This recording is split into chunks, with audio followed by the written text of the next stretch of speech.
The story of the ancient Britons begins not with a single dramatic arrival, but with a gradual transformation that unfolded across centuries of migration, cultural exchange, and technological advancement. During the Late Bronze Age, around 800–600 BC, waves of Celtic-speaking peoples began crossing the narrow waters separating continental Europe from Britain, bringing with them revolutionary changes that would fundamentally reshape the island's cultural landscape. These early Celtic migrants carried the distinctive hallmarks of the Hallstatt culture, named after the Austrian archaeological site where evidence of this influential Iron Age civilization first emerged. The Hallstatt cultural complex, which flourished across Central Europe from approximately 800 to 450 BC, represented a sophisticated society characterized by advanced metallurgy, elaborate burial customs, and extensive trade networks that stretched from the Baltic to the Mediterranean. When these cultural influences reached British shores, they encountered existing Bronze Age populations who had already established complex societies across the islands.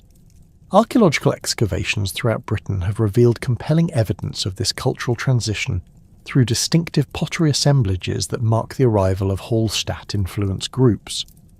These ceramic vessels displayed new decorative techniques, including geometric patterns created through stamping and incision, alongside vessel forms previously unknown in Britain.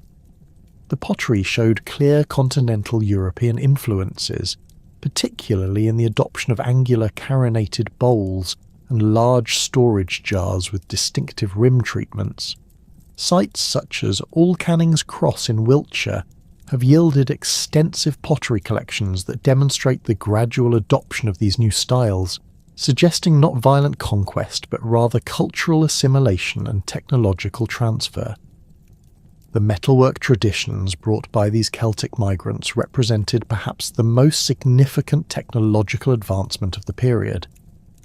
Bronze smiths who had previously worked within established British traditions began incorporating new techniques and designs derived from Hallstatt craftsmen.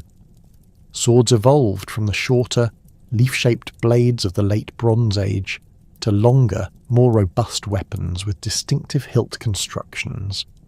The famous Ewart Park phase bronzes gave way to implements showing clear continental influence, including socketed axes with distinctive side loops and spearheads with pronounced midribs. Ironworking, still in its infancy in Britain, began to supplement bronze production, though the transition occurred gradually over several centuries. Burial practices underwent dramatic transformation during this period, reflecting both new religious beliefs and social hierarchies introduced by Celtic migrants. The traditional cremation burials of the Late Bronze Age gradually gave way to inhumation practices, often accompanied by grave goods that revealed increasing social stratification. Warrior burials appeared with greater frequency, featuring iron swords, bronze shields, and personal ornaments that indicated the deceased's status within emerging Celtic society. The Arras culture burials in Yorkshire, dating to the 4th and 3rd centuries BC, provide exceptional examples of this tradition, including chariot burials that demonstrate direct connections to continental European practices. The transition from hunter-gatherer societies to agricultural communities had begun much earlier in Britain's prehistory, but the arrival of Celtic influences accelerated and transformed these developments. The Late Bronze Age and Early Iron Age witnessed the establishment of increasingly sophisticated agricultural systems that supported larger, more stable populations. Field systems expanded across the British landscape, with evidence of organised land division appearing in areas such as the Fengate complex near Peterborough, where extensive field boundaries and trackways demonstrate systematic agricultural planning. Hillforts emerged as one of the most distinctive features of Celtic Britain, representing both defensive installations and centres of political authority. These fortified settlements, constructed on elevated positions across the landscape, varied considerably in size and complexity. Maiden Castle in Dorset exemplifies the most elaborate examples, with its massive earthwork defences encompassing over 45 acres and incorporating multiple lines of ramparts and ditches. The construction of such monuments required enormous communal effort and sophisticated engineering knowledge, indicating the presence of organised leadership capable of mobilising large workforces. The internal organisation of hill forts revealed much about emerging Celtic society. Excavations at sites such as Danebury in Hampshire have uncovered evidence of specialised craft production, including metalworking areas, pottery kilns, and textile production facilities. Storage pits for grain and other foodstuffs demonstrated the economic importance of these settlements, while the distribution of high-status artefacts suggested the presence of elite households that controlled local resources and trade networks. Permanent settlements expanded beyond fortified hilltops to encompass river valleys and coastal plains where agricultural potential was greatest. Round houses became the standard domestic architecture, with substantial timber-frame structures replacing the simpler dwellings of earlier periods. These buildings, typically 15 metres in diameter, featured conical thatch roofs supported by ring-beam construction and walls of wattle and daub. The internal organisation of round houses reflected Celtic social customs, with specific areas designated for cooking, storage and sleeping, while central hearths provided both warmth and focal points for domestic activities. The linguistic transformation of Britain during this period represents one of the most significant yet least visible aspects of Celtic settlement. The establishment of Brythonic languages across the islands occurred through a complex process of language contact, bilingualism, and eventual linguistic shift. Proto-Celtic, the ancestral language of all Celtic tongues, had developed across Central and Western Europe during the Late Bronze Age, carrying with it a rich vocabulary related to agriculture, metallurgy, and social organisation. Common Brittonic emerged as the dominant language family across most of Britain, developing from Proto-Celtic roots through regular sound changes and grammatical innovations. This linguistic evolution can be traced through place names, personal names preserved in later sources, and loanwords that entered Latin during the Roman period. River names such as Thames, Severn and Trent preserve ancient Brittonic elements, while tribal names recorded by later classical authors reflect the linguistic landscape of Celtic Britain. The development of Brythonic languages involved not merely the replacement of earlier tongues, but rather a complex process of linguistic convergence. Pre-Celtic substrate languages, spoken by the indigenous populations of Britain, contributed vocabulary and possibly structural features to emerging Celtic dialects. This linguistic mixing produced regional variations that would eventually develop into distinct languages including Welsh, Cornish, and Breton. Though during the early Iron Age, mutual intelligibility likely existed across much of Celtic Britain. Religious and cultural practices underwent profound transformation as Celtic traditions took root in British soil. The construction of ritual monuments continued from earlier prehistoric traditions, but incorporated new elements reflecting Celtic cosmology and religious beliefs. Stone circles and other megalithic monuments remained important sacred sites, but their use evolved to accommodate Celtic ritual practices. Sites such as Stonehenge continue to attract religious attention, with archaeological evidence suggesting ongoing ceremonial activity well into the Iron Age. The veneration of natural features became a central element of Celtic religious practice in Britain. Springs, groves, rivers, and prominent landscape features acquired sacred significance, often associated with specific deities or supernatural forces. Votive deposits in rivers and lakes increased dramatically during this period, with high-quality metalwork weapons and personal ornaments being deliberately deposited in watery contexts. The Thames has yielded hundreds of Bronze Age and Iron Age weapons, including elaborate swords and shields that represent some of the finest metalwork of their respective periods. Druidical traditions began to emerge during the later phases of this period, though their full development would occur in subsequent centuries. The Druids represented a learned class that combined religious, judicial and educational functions within Celtic society. Archaeological evidence for early Druidical practice remains limited, but certain ritual sites and practices suggest the beginnings of the complex religious system that would later attract the attention of classical authors such as Caesar and Pliny. Sacred groves, known as nemeta in Celtic languages, became focal points for religious activity. These woodland sanctuaries, often located in liminal spaces between settled areas, served as venues for seasonal festivals, legal proceedings, and religious instruction.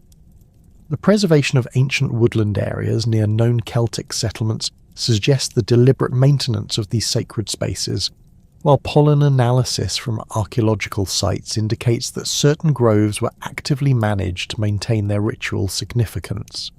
The material culture associated with early Celtic religious practices included distinctive metalwork that combined functional and symbolic elements. Cauldrons, often elaborately decorated with Celtic artistic motifs, served both domestic and ritual purposes, while torques and other personal ornaments indicated religious or social status. The famous Battersea shield, though dating to the later Iron Age, exemplifies the sophisticated artistic traditions that were developing during this formative period of Celtic culture in Britain. By 800 BC, the cultural transformations that had begun centuries earlier crystallized into distinct tribal identities across Britain. The Celtic-speaking populations had evolved beyond simple kinship groups into sophisticated political entities that controlled defined territories, maintained complex social hierarchies, and engaged in intricate networks of alliance and conflict. These tribal confederations represented the mature expression of Celtic civilization in Britain, combining indigenous traditions with continental innovations to create uniquely British forms of Iron Age society. The Brigantes emerged as the most extensive tribal confederation in Britain, controlling vast territories that stretched across what would later become northern England. Their domain encompassed the Pennine uplands, the Yorkshire Dales, and portions of the Lake District, representing approximately 20,000 square miles of diverse landscape. Archaeological evidence suggests the Brigantes organised themselves through a complex federation of smaller sub-tribes, each maintaining local autonomy while acknowledging overarching Brigantian identity. Their name, derived from the Celtic word meaning high ones or elevated people, reflected both their mountainous homeland and their perceived status among British tribes. The political structure of the Brigantes centred on fortified settlements positioned at strategic locations throughout their territory.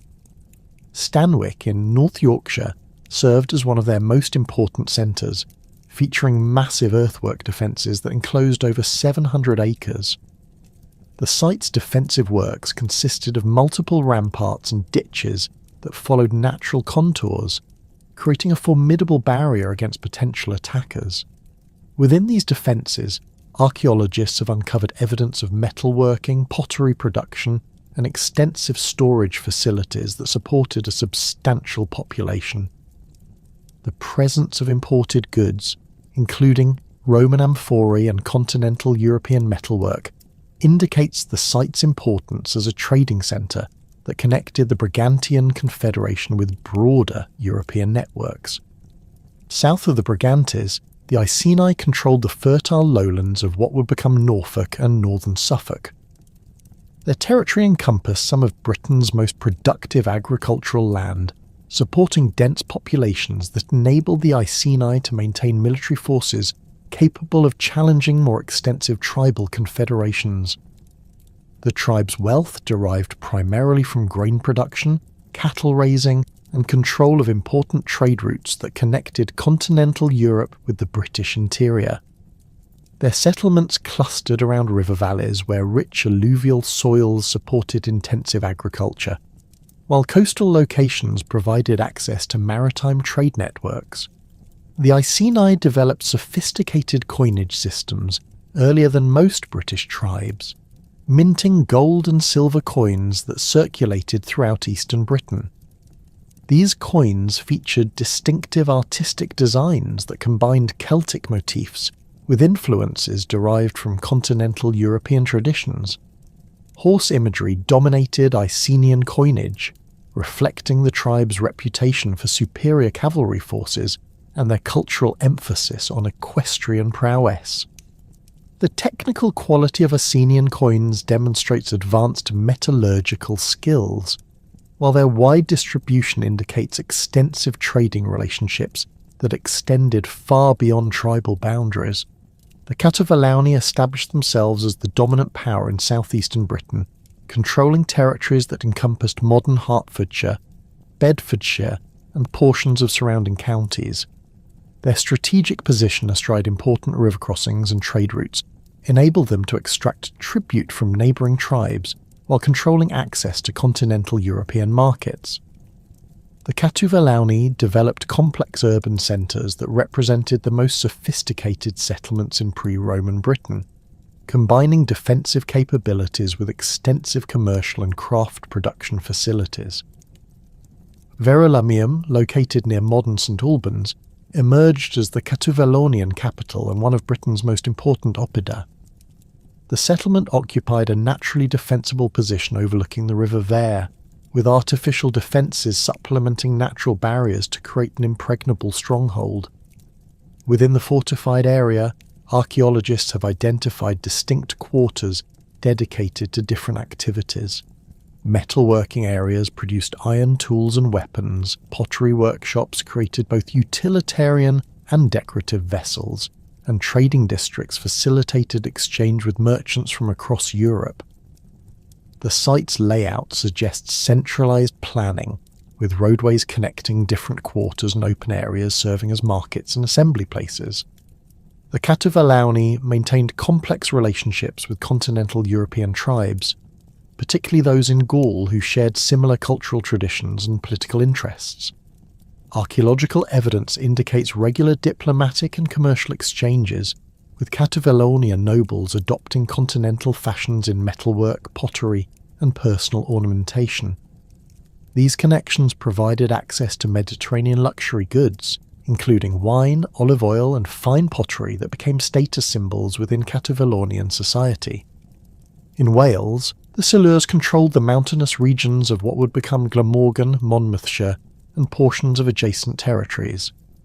Their homeland's rugged topography provided natural defensive advantages that the Silures exploited through sophisticated military tactics adapted to guerrilla warfare. The tribe's settlements clustered in hidden valleys and elevated plateaus where natural barriers supplemented human-built fortifications. Their economy combined pastoralism with limited agriculture, supplemented by mineral extraction from the region's abundant metal deposits. The Silures developed distinctive metalworking traditions that produced weapons and tools specifically adapted to their mountainous environment.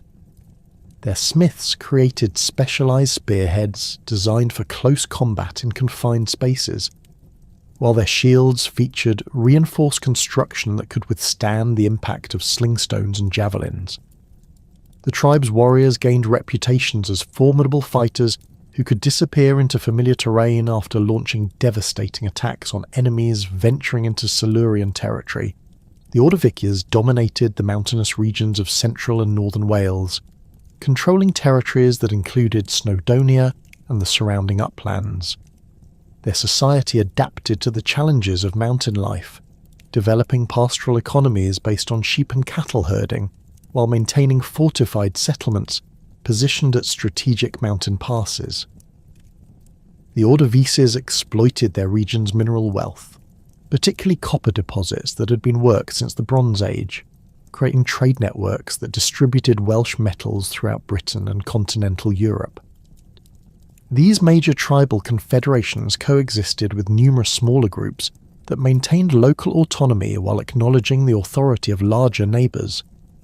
The Durotriges controlled Dorset and adjacent areas, the Domuni dominated Devon and Cornwall, while the Coriel Tauvi held territories in the East Midlands. Each group developed distinctive cultural characteristics while participating in broader networks of trade, alliance, and conflict that characterised Iron Age Britain. The development of oppida represented one of the most significant innovations of this period, transforming scattered hill forts into proto-urban centres that combined defensive, commercial, and administrative functions.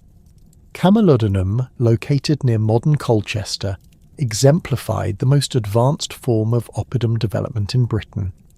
The settlement occupied a naturally defensible position between two rivers, with massive earthwork defences creating additional barriers against potential attackers. Within these defences, the oppidum housed thousands of inhabitants engaged in specialised crafts, trade, and administration. The internal organisation of Camulodunum revealed sophisticated urban planning that allocated specific areas for different functions. Craft quarters clustered near defensive walls, where workshops could be easily defended, while residential areas occupied central locations protected by multiple defensive lines. Market areas provided venues for commercial exchange, with evidence suggesting regular markets that attracted traders from across southeastern Britain and continental Europe. Administrative buildings, identified through their distinctive construction and artefact assemblages, housed tribal leaders and their retainers who managed the oppidum's complex affairs. Archaeological excavations at Camulodunum have revealed extensive evidence of craft specialisation that supported the oppidum's population and trading activities. Metal workers produced iron tools, weapons, and agricultural implements using techniques that combined traditional Celtic methods with innovations derived from continental European traditions. Pottery workshops created vessels ranging from simple cooking pots to elaborate decorated pieces that served ceremonial functions. Textile production facilities processed wool and flax into clothing and other goods, while leather workers created harnesses, armour, and containers essential for daily life. The economic foundation of oppida rested on their ability to control and facilitate trade networks that connected Britain with continental Europe. These settlements served as collection points for agricultural surpluses produced in surrounding territories, concentrating resources that could be exchanged for imported luxury goods. Merchants from Gaul, the Rhine Valley, and the Mediterranean established regular trading relationships with oppidum inhabitants, creating commercial networks that distributed exotic goods throughout Britain while exporting British products to European markets. Maiden Castle in Dorset represented the pinnacle of hill fort development, combining massive defensive works with internal organisation that supported substantial populations. The site's defences incorporated multiple lines of ramparts and ditches that followed natural contours while creating artificial barriers where topography provided insufficient protection. The construction of these defences required enormous labour inputs, with estimates suggesting that thousands of workers participated in their creation over several generations.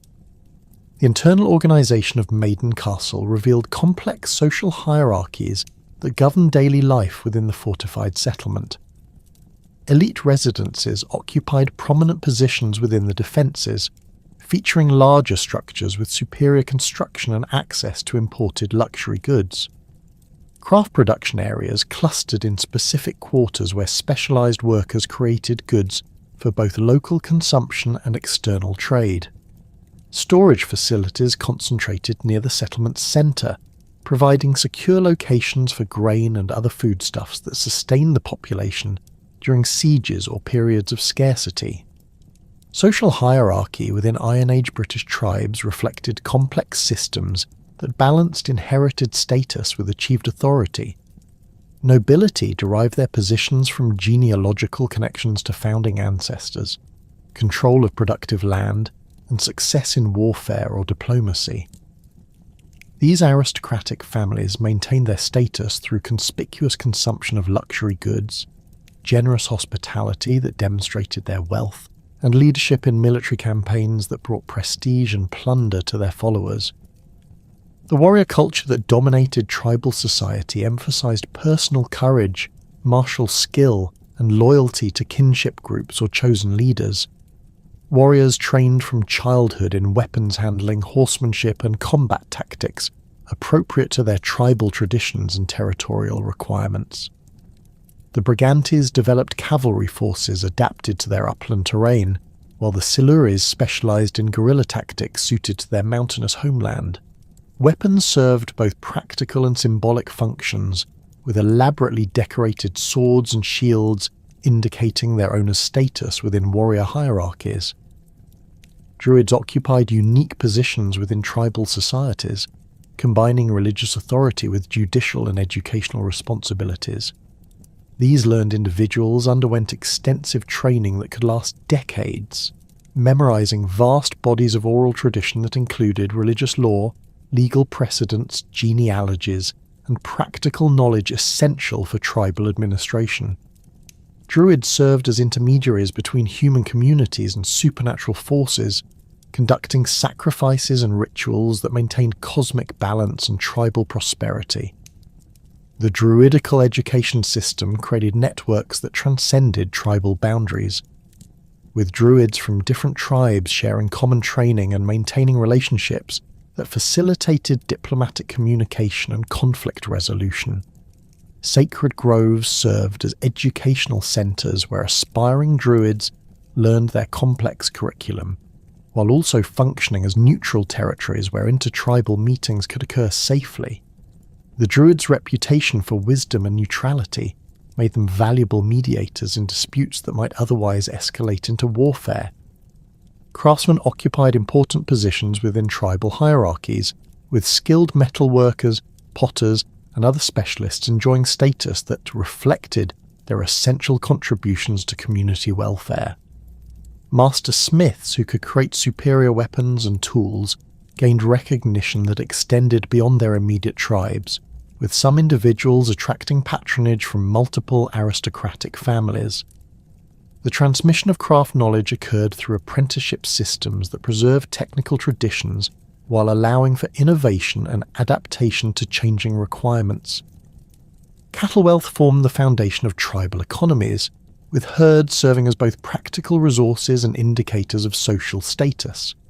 Large cattle holdings provided meat, milk, hides, and other products essential for daily life, while also representing portable wealth that could be moved during conflicts or traded for other goods. Cattle raids between tribes served multiple functions, providing opportunities for young warriors to demonstrate their courage while redistributing wealth and maintaining competitive balance between groups. Prestige goods imported from continental Europe played crucial roles in maintaining social hierarchies and facilitating diplomatic relationships. Wine amphorae from Mediterranean regions became symbols of aristocratic status, with elaborate drinking ceremonies demonstrating hosts' wealth and sophistication. Coral ornaments, amber jewellery, and fine metalwork created in Gaul or other European regions served as diplomatic gifts that sealed alliances and marked important social transitions such as marriages or coming-of-age ceremonies. Trade networks connecting Britain with continental Europe expanded dramatically during this period, creating commercial relationships that influenced political developments and cultural evolution. Merchants established regular routes that carried British exports including metals, agricultural products, hunting dogs, and slaves to European markets, while returning with luxury goods, raw materials, and manufactured items unavailable in Britain. These trading relationships created dependencies that influenced tribal policies and provided incentives for maintaining peaceful relations with continental neighbours. The Latin artistic tradition reached Britain through these commercial and cultural connections, introducing decorative styles that British craftsmen adapted to local preferences and materials. British metalworkers incorporated Latin motifs into their traditional designs, creating hybrid styles that combined continental sophistication with indigenous Celtic traditions. This artistic fusion appeared in weapons, jewellery, horse equipment, and ceremonial objects that demonstrated their owners' cosmopolitan connections, while maintaining distinctly British characteristics.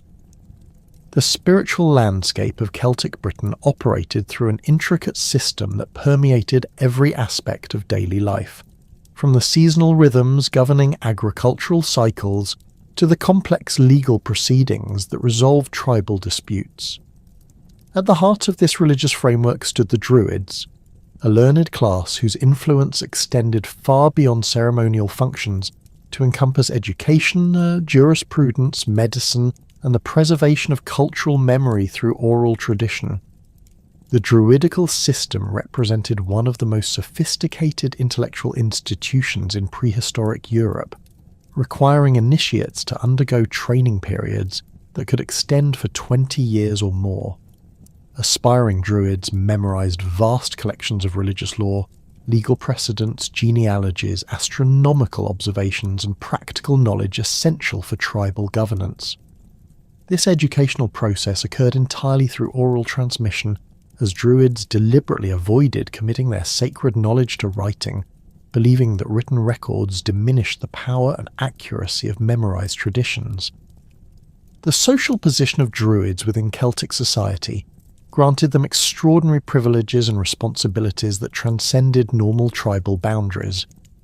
Unlike warriors or craftsmen, whose loyalties remained tied to specific tribal groups, Druids maintained networks that spanned the entire Celtic world, facilitating communication and diplomatic exchange between otherwise hostile tribes.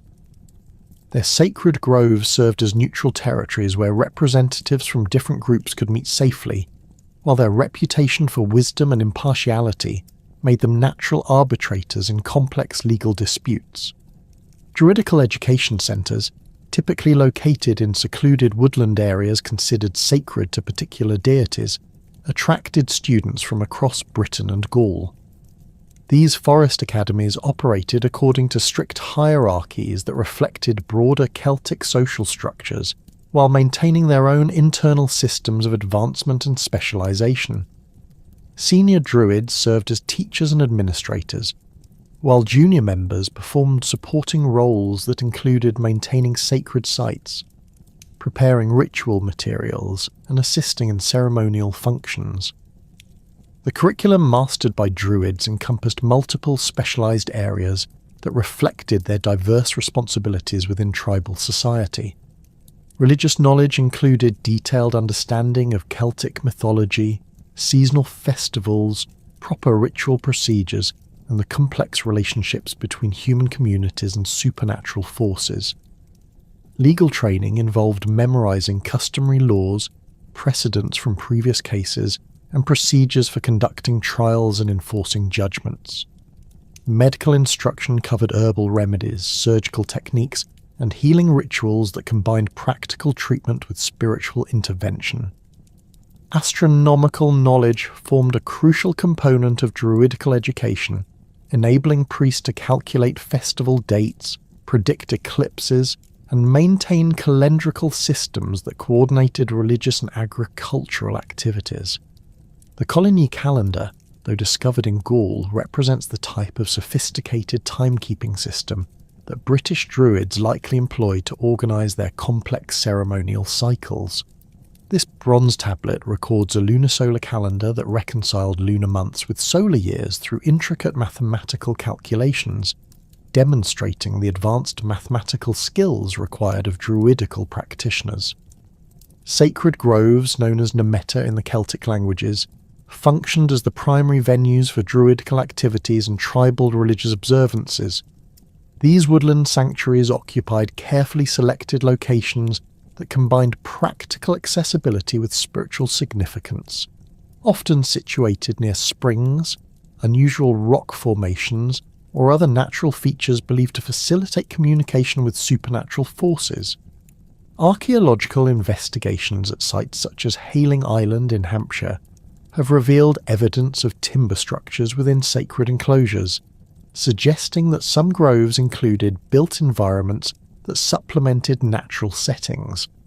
The management of sacred groves required specialised knowledge of forestry practices that maintained appropriate conditions for religious activities while preserving the natural character essential to their spiritual function.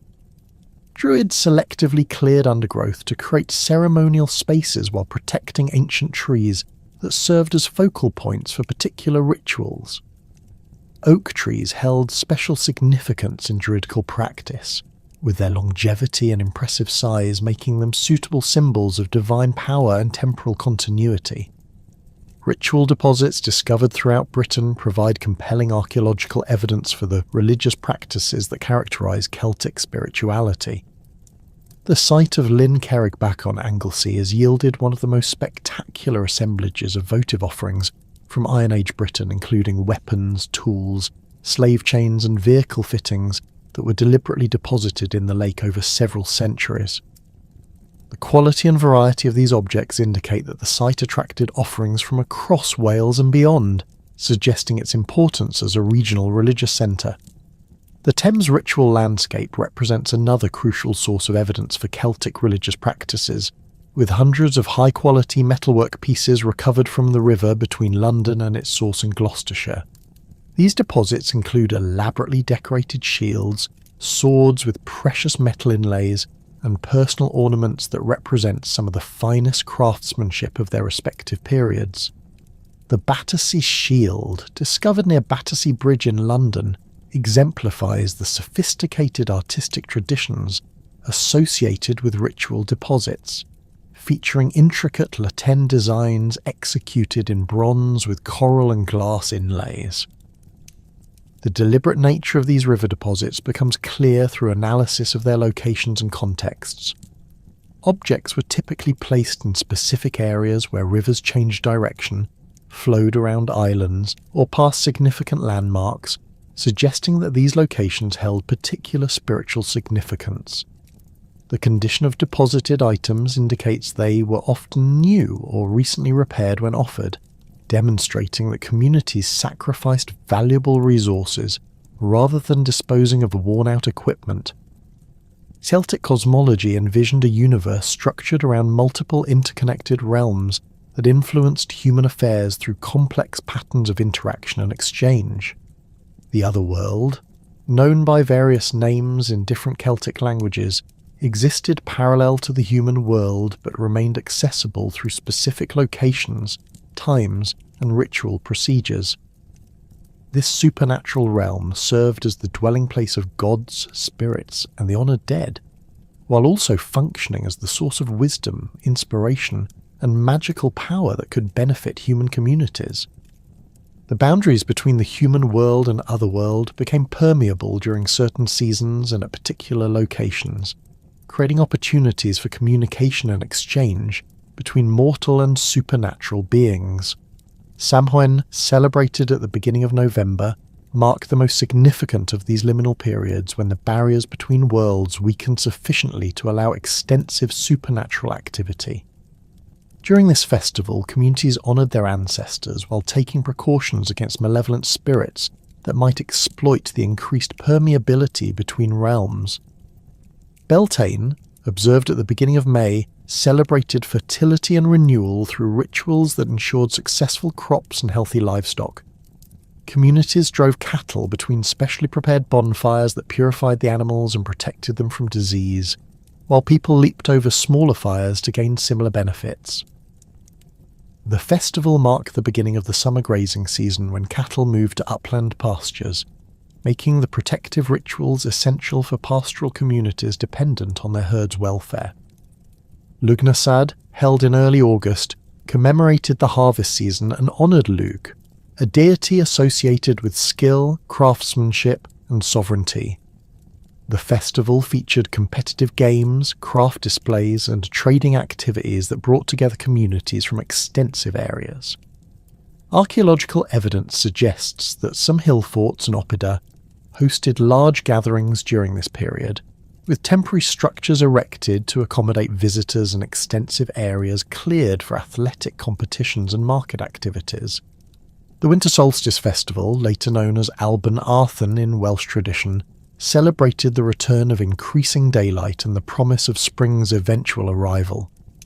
Communities maintained sacred fires throughout the longest night, symbolically ensuring the sun's continued journey and the renewal of natural cycles.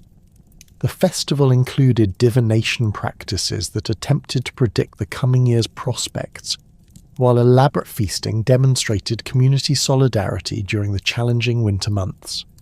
Natural features throughout the British landscape acquired sacred significance within Celtic religious systems, creating a complex geography of holy sites that reflected both local traditions and broader mythological patterns.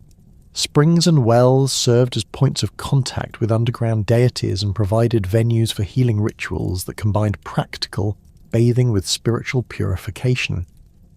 The thermal springs at Bath attracted visitors from across Britain, with archaeological evidence indicating continuous religious activity from the Iron Age through the Roman period and beyond.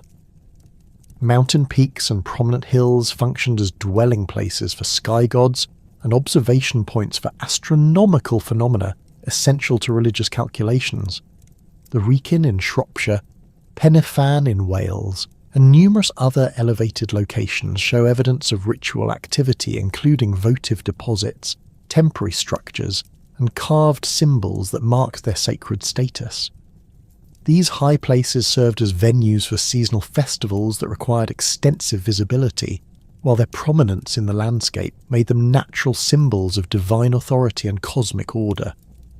Rivers held particular importance in Celtic religious thought as boundaries between different realms and as conduits for spiritual power.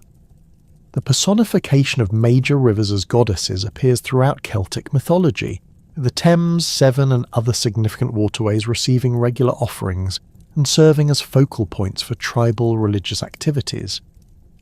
The practice of depositing valuable objects in rivers continued throughout the Iron Age, creating archaeological assemblages that demonstrate the sustained importance of aquatic ritual sites.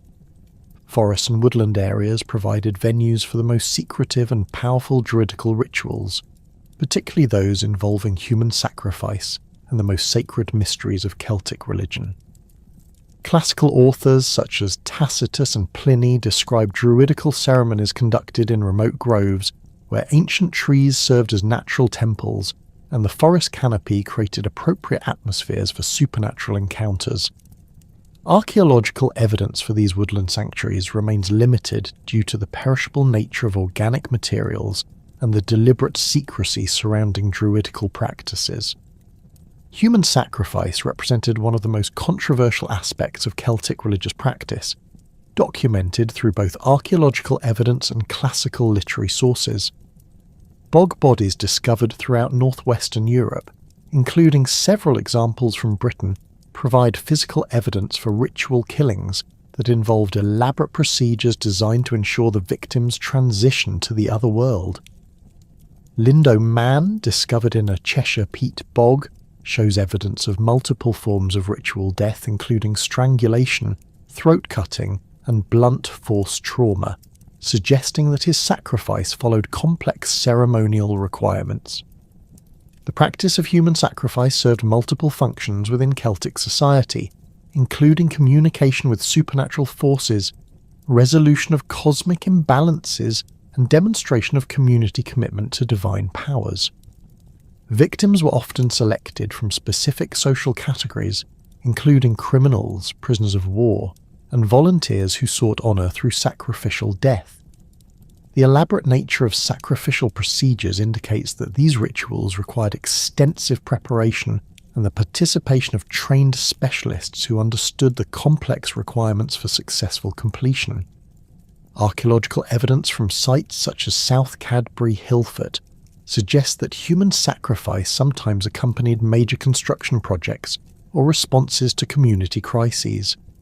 Infant burials discovered within rampart foundations may represent foundation sacrifices intended to ensure structural stability and divine protection for the fortified settlement.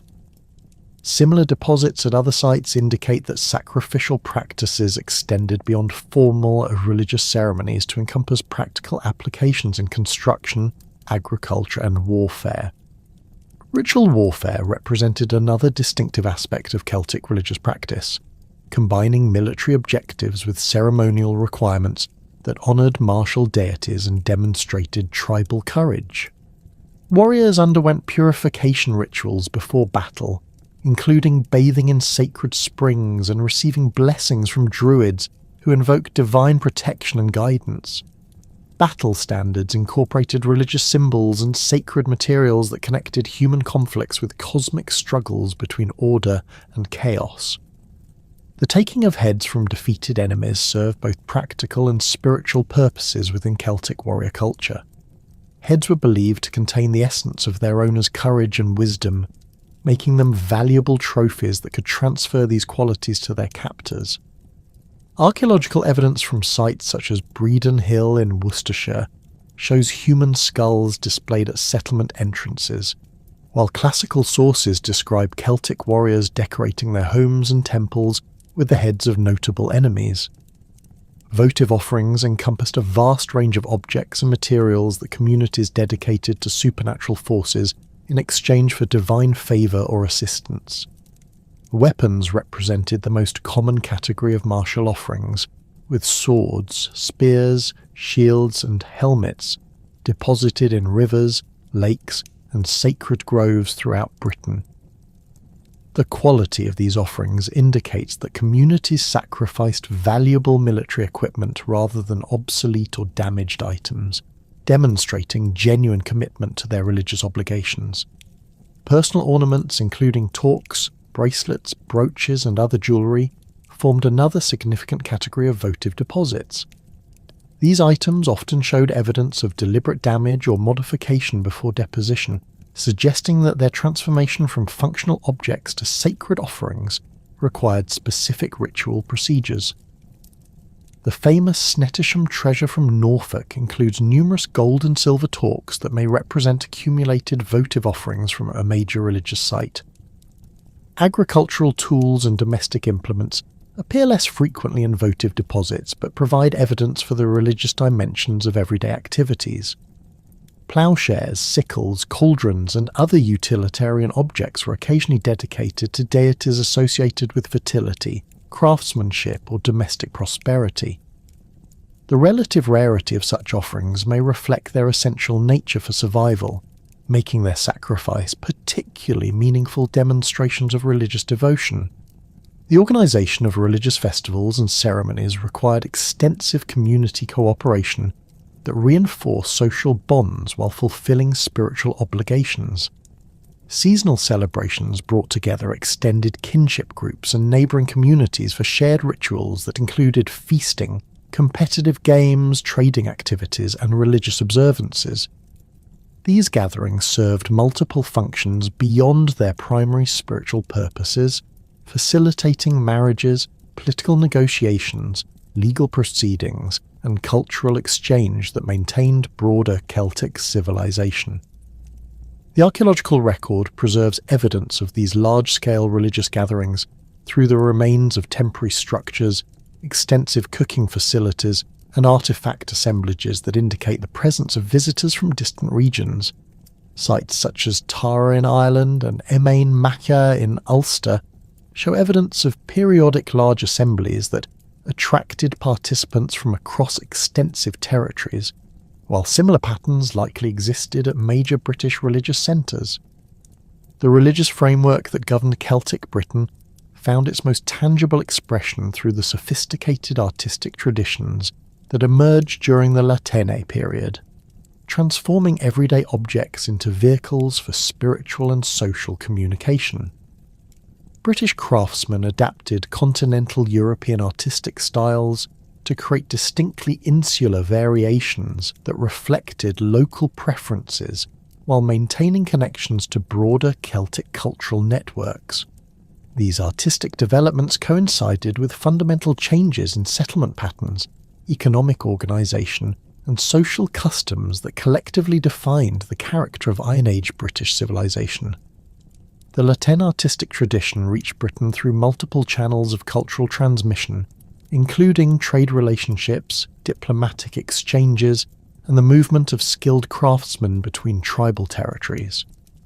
British metalworkers encountered continental European decorative styles through imported objects that served as models for local production, while some artisans may have travelled to Gaul or other regions to learn advanced techniques directly from foreign masters. The resulting British Latin style combined imported motifs with indigenous artistic traditions, creating hybrid forms that demonstrated both cosmopolitan awareness and local identity. The Battersea shield represents the pinnacle of British Latin metalworking, combining technical virtuosity with artistic sophistication that rivals the finest continental European productions. Discovered in the Thames near Battersea Bridge, this bronze shield dates to approximately 350 BC and measures 77.7 centimetres in length, featuring 3 circular bosses connected by flowing curvilinear designs that demonstrate complete mastery of Latina decorative principles. The shield's construction involved multiple bronze sheets joined through complex riveting techniques, while the decorative elements incorporated coral inlays and glass studs that created brilliant colour contrasts against the polished bronze surface. The artistic programme of the Battersea shield reveals sophisticated understanding of symmetry, proportion, and visual rhythm that characterises mature Latin design. Each of the 3 bosses features concentric circles of decoration that draw the viewer's eye inward towards central focal points, while the connecting elements create dynamic visual movement across the shield's surface. The flowing curves and spirals that dominate the composition derive from stylized plant forms, but their abstract treatment creates patterns that suggest movement and transformation rather than literal botanical representation. Technical analysis of the Battersea shield demonstrates the advanced metallurgical skills required for its production.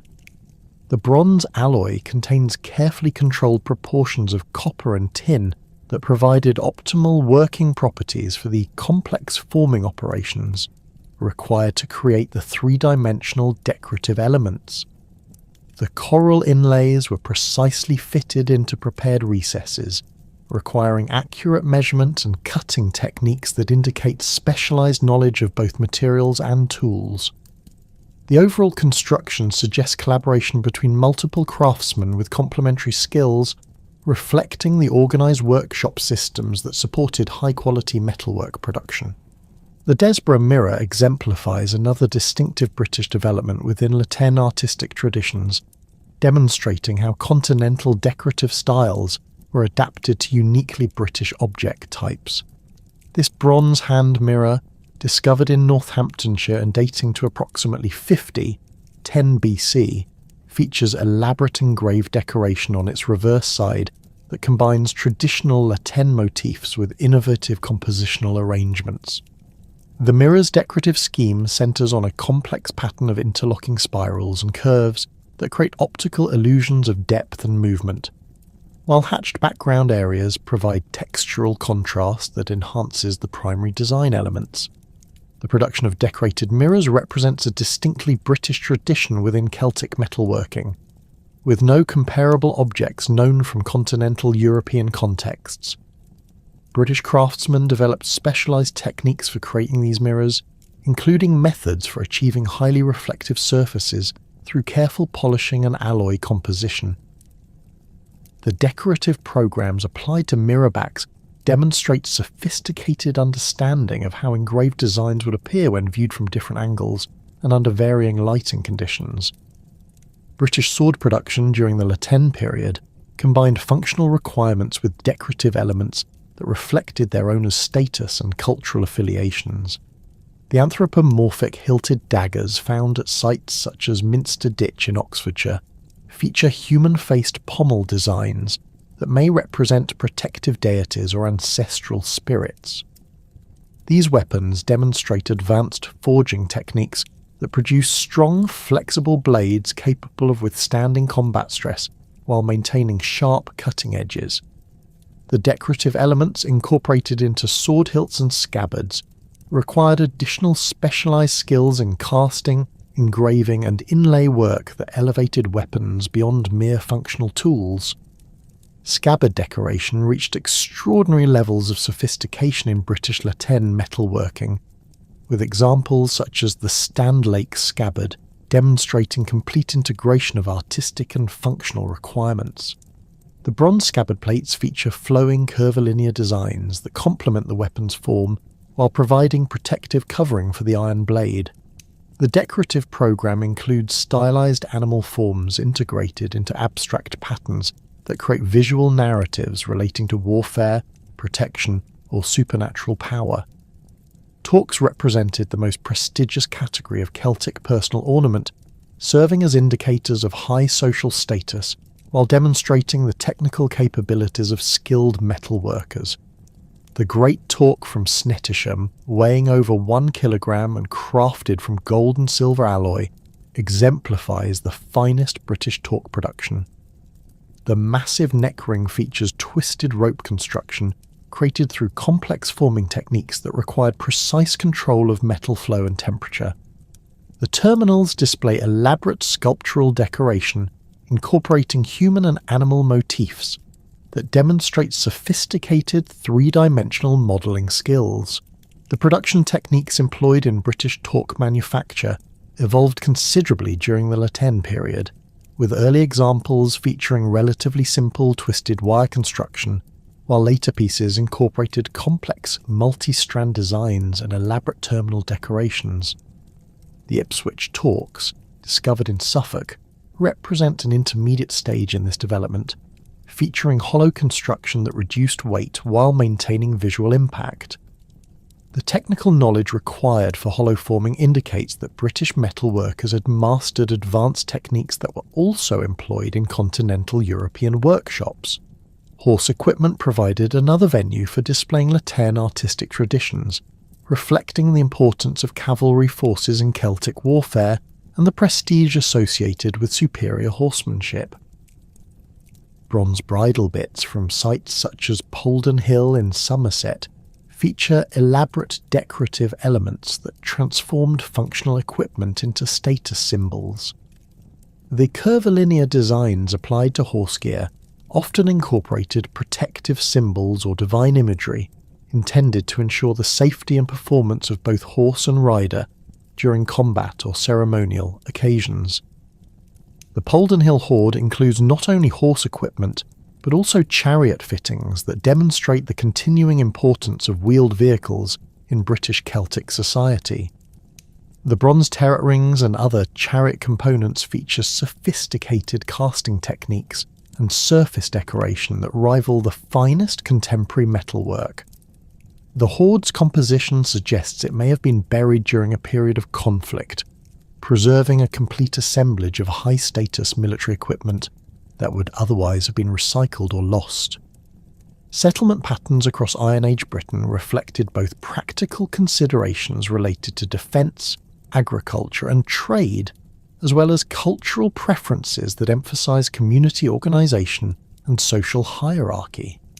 The roundhouse emerged as the standard domestic architecture throughout most of Britain, representing an architectural form that efficiently addressed climatic conditions while accommodating Celtic social customs and household organisation.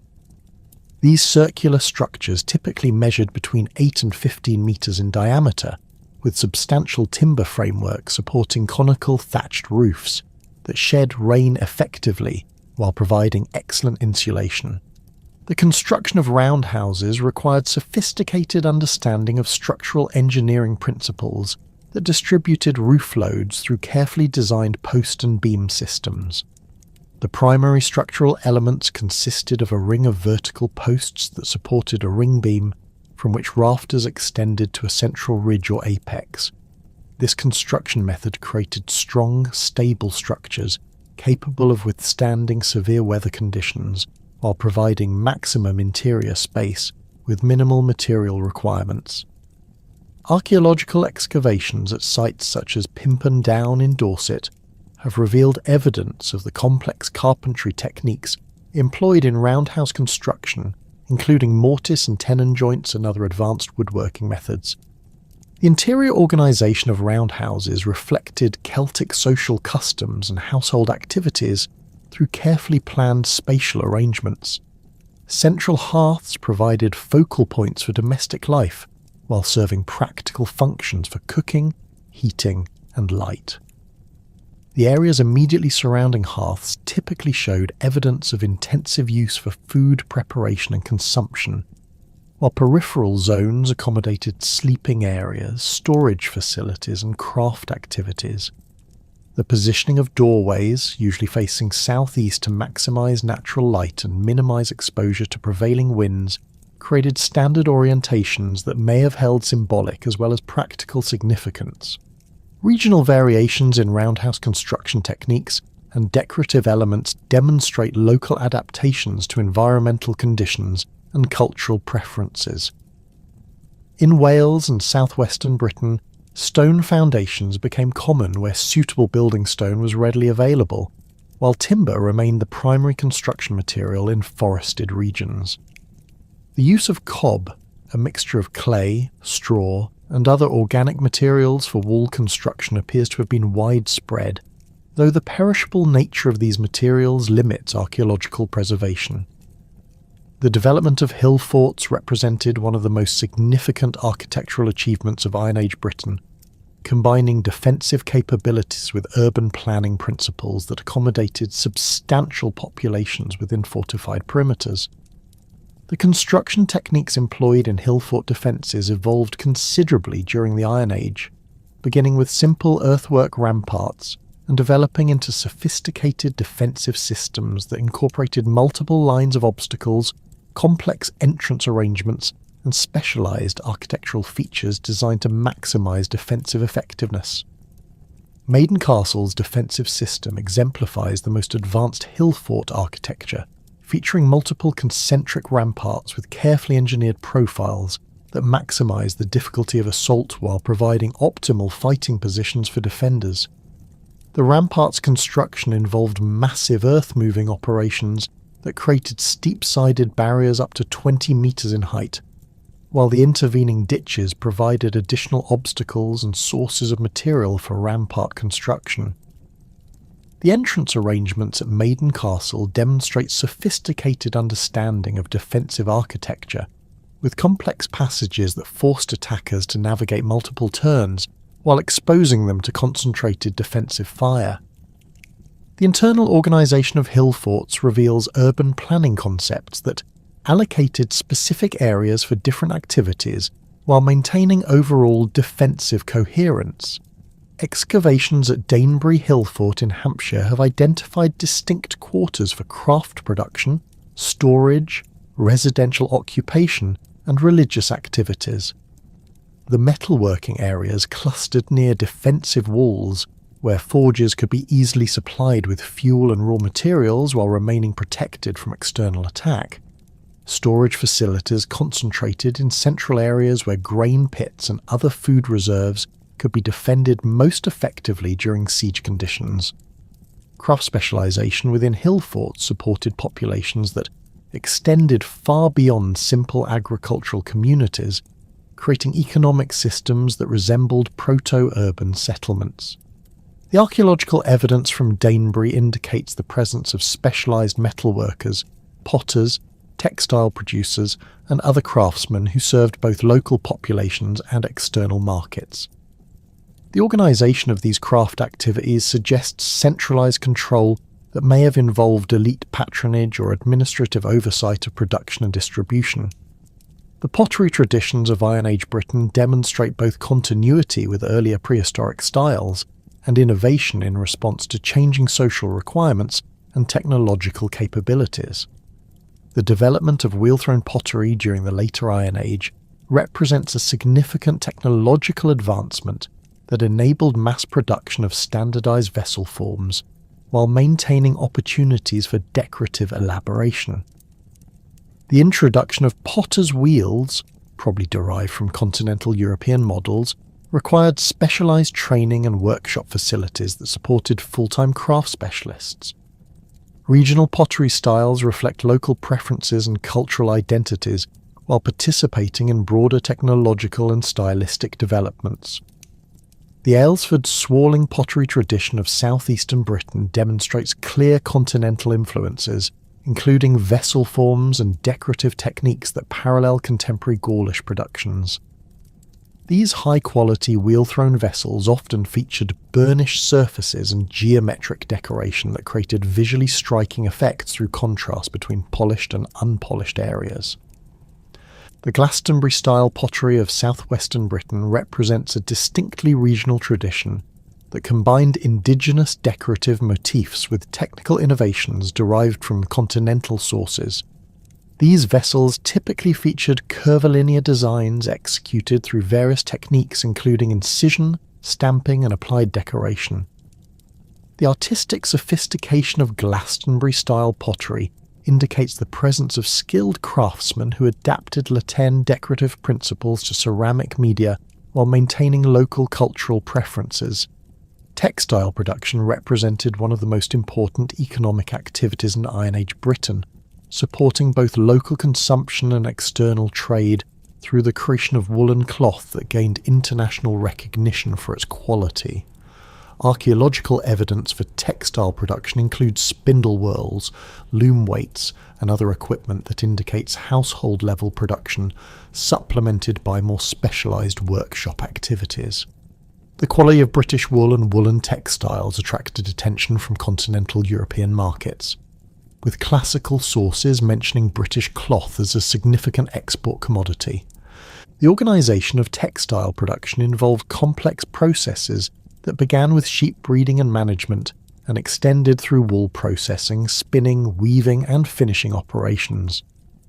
Different households and communities specialised in various aspects of this production chain, creating networks of interdependence that facilitated both local self-sufficiency and commercial production. The discovery of large quantities of loom weights at sites such as Glastonbury Lake Village suggests that some communities specialised in textile production for external markets. Dyeing techniques employed in Iron Age British textile production created colourful fabrics that served both practical and decorative functions. The use of local plant materials including madder, weld and woad provided a range of colours that could be combined through various techniques to create complex patterns and designs. The preservation of textile fragments in waterlogged conditions at sites such as Lindo Moss demonstrates the sophisticated dyeing and patterning techniques employed by Iron Age craftsmen. The economic foundation of Iron Age British society rested on mixed agricultural systems that combined crop cultivation with animal husbandry in proportions that varied according to local environmental conditions and cultural preferences. Cereal production focused primarily on wheat and barley varieties that were well adapted to British climatic conditions, while oats and rye played supplementary roles in some regions. The development of improved plough technology during the Iron Age enabled cultivation of heavier soils that had previously been unsuitable for agriculture, expanding the total area available for crop production. Field systems from the Iron Age demonstrate sophisticated understanding of land management principles that maximised agricultural productivity while maintaining soil fertility through crop rotation and other techniques. The Celtic fields preserved in areas such as the Berkshire Downs show evidence of systematic land division and cultivation that supported intensive agricultural production. These field systems typically featured small, roughly square plots separated by low earthwork boundaries that facilitated drainage and prevented soil erosion. Animal husbandry practices emphasised cattle, sheep, and pigs in proportions that reflected both practical considerations and cultural preferences.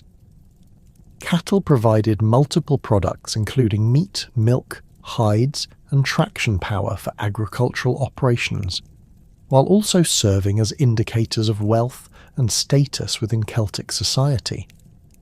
The management of cattle herds required extensive pasture lands and sophisticated knowledge of animal breeding, feeding, and healthcare that represented accumulated generations of practical experience. The sophisticated agricultural and craft systems that had developed across Iron Age Britain by the 2nd century BC created the economic foundation for unprecedented political transformations that would fundamentally alter the relationship between British tribes and the expanding Roman world. These changes began not through military conquest, but through gradual commercial and diplomatic connections that drew British tribal leaders into the complex web of alliances and rivalries that characterise late Republican politics across northwestern Europe. The emergence of Belgic influence in southeastern Britain represented the most significant political development of this period, fundamentally reshaping the balance of power among British tribes while creating new connections to continental European affairs. The Belgae, a confederation of tribes occupying territories between the Rhine and Seine rivers, had established themselves as dominant forces in northeastern Gaul through military prowess and sophisticated political organisation that combined traditional Celtic social structures with innovations derived from contact with Germanic peoples and Mediterranean civilizations. Belgic migration into Britain occurred through multiple waves of settlement that began around 150 BC and continued intermittently for over a century. These migrations differed fundamentally from earlier Celtic movements, as they involved organised groups led by established aristocratic families who brought with them advanced military techniques, urban planning concepts, and diplomatic connections that immediately elevated their status within British political hierarchies. Archaeological evidence suggests that Belgic settlers concentrated initially in Kent and Essex, where they established fortified settlements that served as bases for further expansion and political consolidation. The political impact of Belgic settlement extended far beyond the territories they directly controlled, as their superior military organisation and continental connections enabled them to influence neighbouring British tribes through both alliance and intimidation. Belgic warriors employed advanced weapons technology, including long iron swords, reinforced shields, and sophisticated siege equipment that gave them decisive advantages in conflicts with traditional British forces. Their cavalry units, trained according to continental European standards and equipped with superior horse gear, could dominate battlefields where British tribes relied primarily on infantry formations and chariot warfare.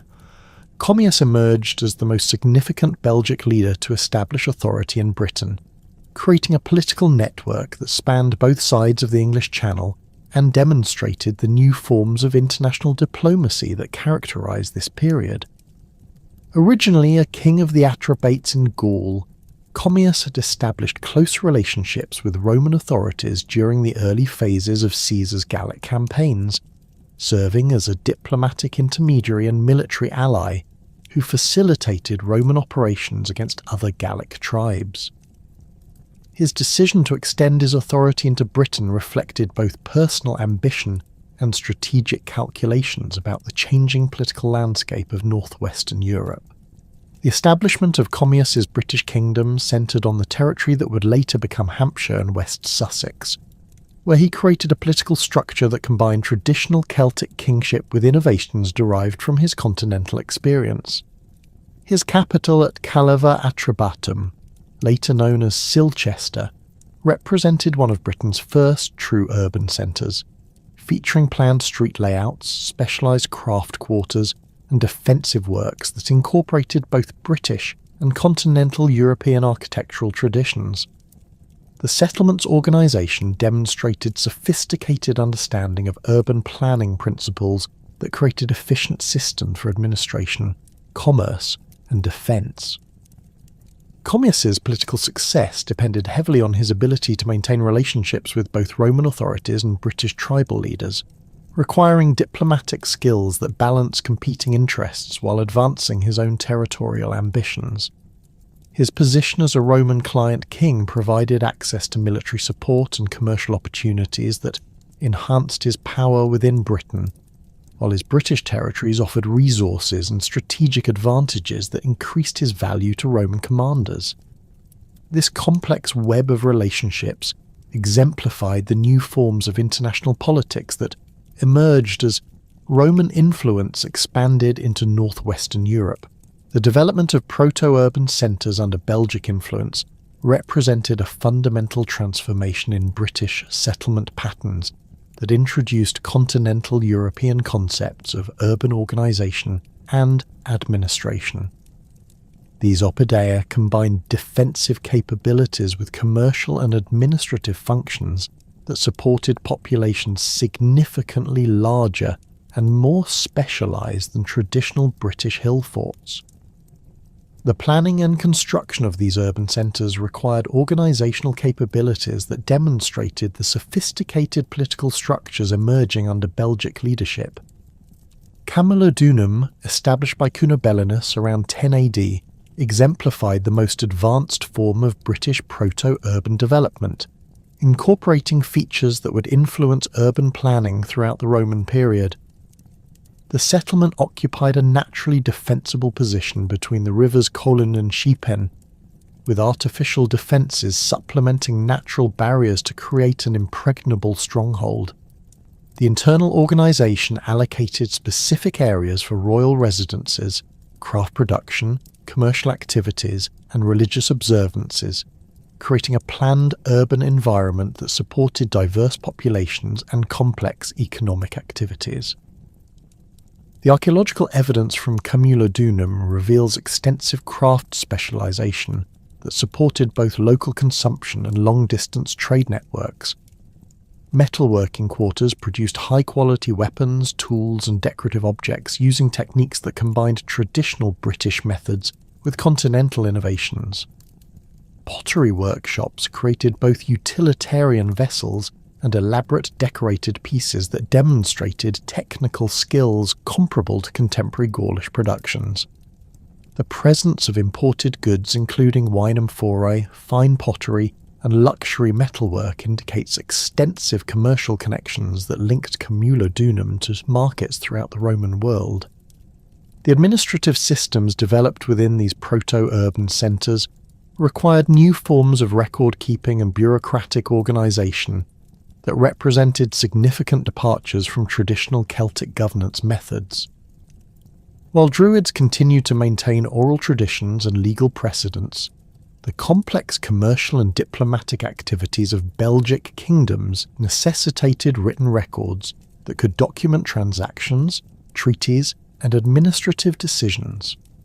The adoption of writing systems, probably derived from Latin models, marked a crucial transition in British political culture that facilitated more sophisticated forms of governance and international relations. Diplomatic relationships between British tribes and Rome developed gradually through commercial connections, political alliances, and personal relationships that created networks of mutual interest and obligation. Roman merchants had established trading connections with British tribes as early as the 2nd century BC, exchanging Mediterranean luxury goods for British metals, agricultural products, and other commodities that commanded high prices in continental markets. These commercial relationships created dependencies that influenced political decisions and provided Roman authorities with detailed knowledge of British resources and political structures. The flow of Roman goods into Britain accelerated dramatically during the 1st century BC, creating archaeological assemblages that demonstrate the extent and sophistication of cross-channel trade networks. Wine amphorae from Italy and southern Gaul appear in increasing quantities at high-status British sites, indicating the adoption of Mediterranean drinking customs among tribal elites who sought to demonstrate their cosmopolitan connections through conspicuous consumption of exotic luxury goods. The distribution patterns of these imports reveal the political hierarchies that controlled access to foreign trade, with the greatest concentrations appearing at royal centres and other sites associated with tribal leadership. Fine pottery imported from Gaul and the Mediterranean region supplemented local British productions, while introducing new vessel forms and decorative techniques that influence indigenous craft traditions. Terra sigillata and other high-quality ceramic types provided models for British potters who adapted continental techniques to local preferences and materials. The technical knowledge required for producing wheel-thrown pottery spread throughout southeastern Britain during this period, transforming ceramic production from household craft activities into specialised workshop industries that supported commercial distribution networks. Metalwork imports included both finished objects and raw materials that enhanced British craft production while demonstrating Roman technical capabilities.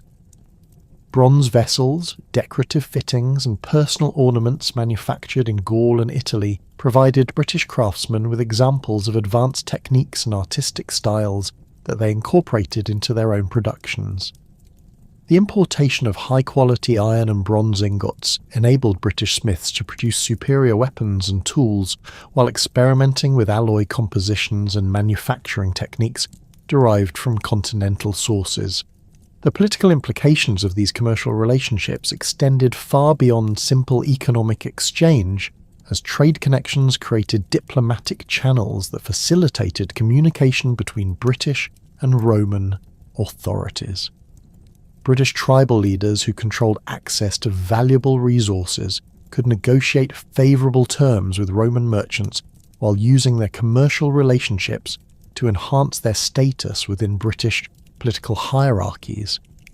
Roman authorities in turn gained detailed intelligence about British political structures, military capabilities and economic resources that would prove invaluable during subsequent military campaigns.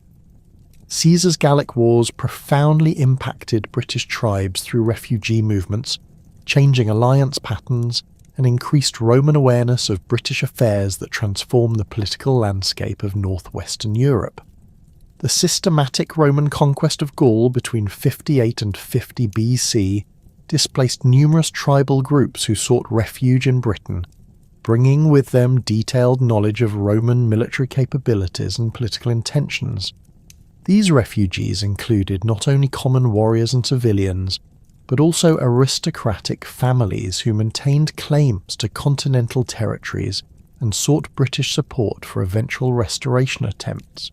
The arrival of Gallic refugees created complex political situations within British tribes, as established leaders needed to balance humanitarian obligations with strategic considerations about Roman intentions and capabilities. Some British tribes welcomed refugees as potential allies who could provide military expertise and continental connections, while others viewed them as dangerous complications that might provoke Roman intervention. The integration of refugee populations required careful management of resources and political relationships that tested the diplomatic skills of British tribal leaders. Commius's transformation from Roman ally to British exile exemplified the complex political dynamics that emerged during this period. His initial cooperation with Roman authorities during the early phases of the Gallic Wars had provided him with significant advantages in establishing his British kingdom, but his eventual opposition to Roman expansion forced him to abandon his continental territories and concentrate his efforts on consolidating British power. His experience as both Roman client and enemy provided him with unique insights into Roman capabilities and intentions that influenced British strategic planning. The military techniques and equipment introduced by Gallic refugees significantly enhanced British defensive capabilities while providing detailed intelligence about Roman tactical methods and siege warfare. Refugee warriors brought knowledge of Roman military organisation, including information about legion structure, camp construction, and battlefield tactics that enabled British commanders to develop more effective countermeasures. The construction of more sophisticated defensive works at British oppidæ during this period reflects the application of military engineering principles derived from continental experience. British involvement in Gallic affairs extended beyond providing refuge for displaced populations to include active military support for tribes resisting Roman expansion. Archaeological evidence suggests that British warriors participated in major Gallic campaigns, including the Siege of Alesia, where Vercingetorix made his final stand against Caesar's forces. The presence of British-manufactured weapons and equipment at continental battlefields indicates organised military expeditions that represented significant commitments of resources and personnel. The political implications of British military intervention in Gaul created diplomatic complications that influenced Roman attitudes toward Britain, while demonstrating the interconnected nature of Celtic politics across northwestern Europe. British support for anti-Roman coalitions provided Caesar and other Roman commanders with justifications for eventual British campaigns, while revealing the extent of cross-channel political networks that threatened Roman security interests. The intelligence gathered during these conflicts provided Roman authorities with detailed knowledge of British military capabilities, political structures, and geographic conditions that would prove crucial during subsequent invasion planning. Cross-channel relationships during this period involved complex networks of kinship, alliance, and economic interdependence that created political obligations extending far beyond immediate tribal boundaries. Marriage alliances between British and Gallic aristocratic families created kinship networks that influenced political decisions and military commitments on both sides of the English Channel. These relationships obligated British tribes to provide military assistance to continental relatives, while creating expectations of reciprocal support that could draw British leaders into conflicts far from their home territories. The economic dimensions of cross-channel relationships included not only commercial trade, but also tribute payments, diplomatic gifts, and military subsidies that created financial obligations and dependencies. British tribes that controlled valuable resources could extract tribute from continental allies while providing financial support for military campaigns that advanced their political interests. The circulation of high-value objects, including gold talks, decorated weapons, and luxury goods, served diplomatic functions that reinforced alliance relationships while demonstrating the wealth and power of participating tribal leaders. Religious connections between British and continental Celtic communities created additional channels for political communication and cultural exchange that supplemented secular diplomatic relationships. Druidical networks that spanned tribal boundaries facilitated information transfer and diplomatic mediation, while maintaining cultural traditions that transcended political divisions. The reputation of British Druids for superior learning attracted continental students who created personal relationships that could influence political decisions and military planning. The transformation of southeastern British political structures during this period created new forms of kingship that combined traditional Celtic authority with innovations derived from continental experience and Roman influence. The emergence of coined money represented one of the most significant innovations, enabling more sophisticated economic transactions while providing rulers with means of displaying their authority through controlled monetary systems. British coins from this period often featured imagery derived from continental European models, while incorporating local symbols and artistic traditions that asserted indigenous cultural identity. The development of written administrative systems supplemented traditional oral governance methods, while creating new possibilities for diplomatic communication and record-keeping. The adoption of Latin alphabetic writing enabled British rulers to communicate directly with Roman authorities while maintaining records of commercial transactions, legal decisions, and diplomatic agreements that required permanent documentation. This transition represented a fundamental change in Celtic political culture that facilitated more complex forms of governance and international relations. The diplomatic networks and commercial relationships that had developed between Britain and Rome during the preceding decades provided Caesar with both justification and intelligence for his unprecedented decision to launch military expeditions across the treacherous waters of the English Channel. By 55 BC, the systematic conquest of Gaul had eliminated the buffer zones that had previously separated British tribes from direct Roman military pressure, while the continuing flow of British warriors and resources to support Gallic resistance movements created strategic imperatives that demanded decisive action. Caesar's first expedition in 55 BC represented more than a simple reconnaissance mission, though its limited scope and brief duration reflected the enormous logistical challenges of mounting amphibious operations against an unknown enemy across dangerous waters. The expedition force consisted of 2 legions, the 7th and 10th, totaling approximately 10,000 infantry supported by auxiliary cavalry units and specialized siege equipment adapted for rapid deployment. The selection of these particular legions reflected Caesar's confidence in their combat effectiveness and their previous experience in the challenging terrain and weather conditions of northern Gaul. The crossing itself presented unprecedented challenges that tested Roman naval capabilities and engineering expertise. Caesar's engineers constructed a fleet of transport vessels specifically designed for the shallow draft requirements of beach landings, combining traditional Mediterranean galley designs with innovations derived from Gallic and Germanic boat-building techniques. The vessels featured reinforced hulls capable of withstanding impact with rocky shores, while their shallow drafts enabled approach to beaches that would be inaccessible to standard Roman warships. British tribal responses to intelligence about Caesar's preparations revealed sophisticated communication networks that rapidly transmitted information across the island's political landscape. Coastal tribes mobilized defensive forces while sending urgent messages to inland allies, requesting military assistance and strategic coordination. The speed and effectiveness of these communications demonstrated the maturity of British political systems that could coordinate responses across tribal boundaries, despite traditional rivalries and territorial disputes.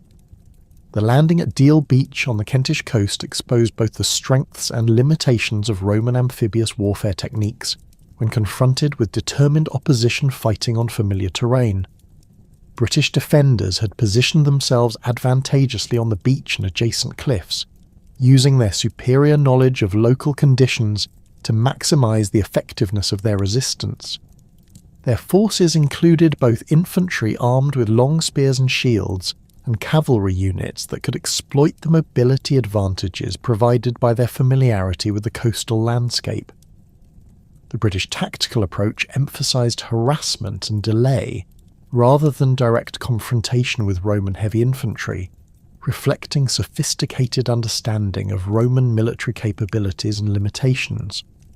British warriors employed hit-and-run tactics that exploited their superior mobility while avoiding the close-quarter combat situations where Roman training and equipment provided decisive advantages.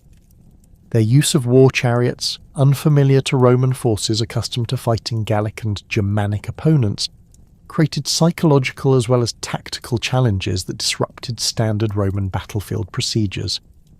Roman military adaptations to British conditions demonstrated the flexibility and professionalism that characterized Caesar's veteran legions.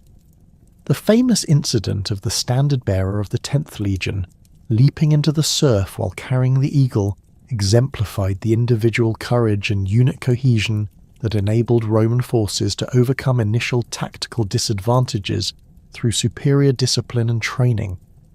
The establishment of a secure beachhead required coordinated efforts by multiple units working under difficult conditions while maintaining formation integrity despite enemy harassment. The construction of a fortified camp according to standard Roman procedures provided a secure base for subsequent operations, while demonstrating Roman engineering capabilities to British observers. The camp's defensive works, constructed within hours of landing, featured the characteristic ditch and rampart systems that had proven effective throughout Roman military campaigns. The speed and efficiency of Roman field fortification impressed British tribal leaders, who recognised the implications of such organisational capabilities for sustained military operations. British diplomatic initiatives during Caesar's first expedition revealed sophisticated political strategies that attempted to exploit Roman unfamiliarity with local conditions while testing the invaders' intentions and capabilities.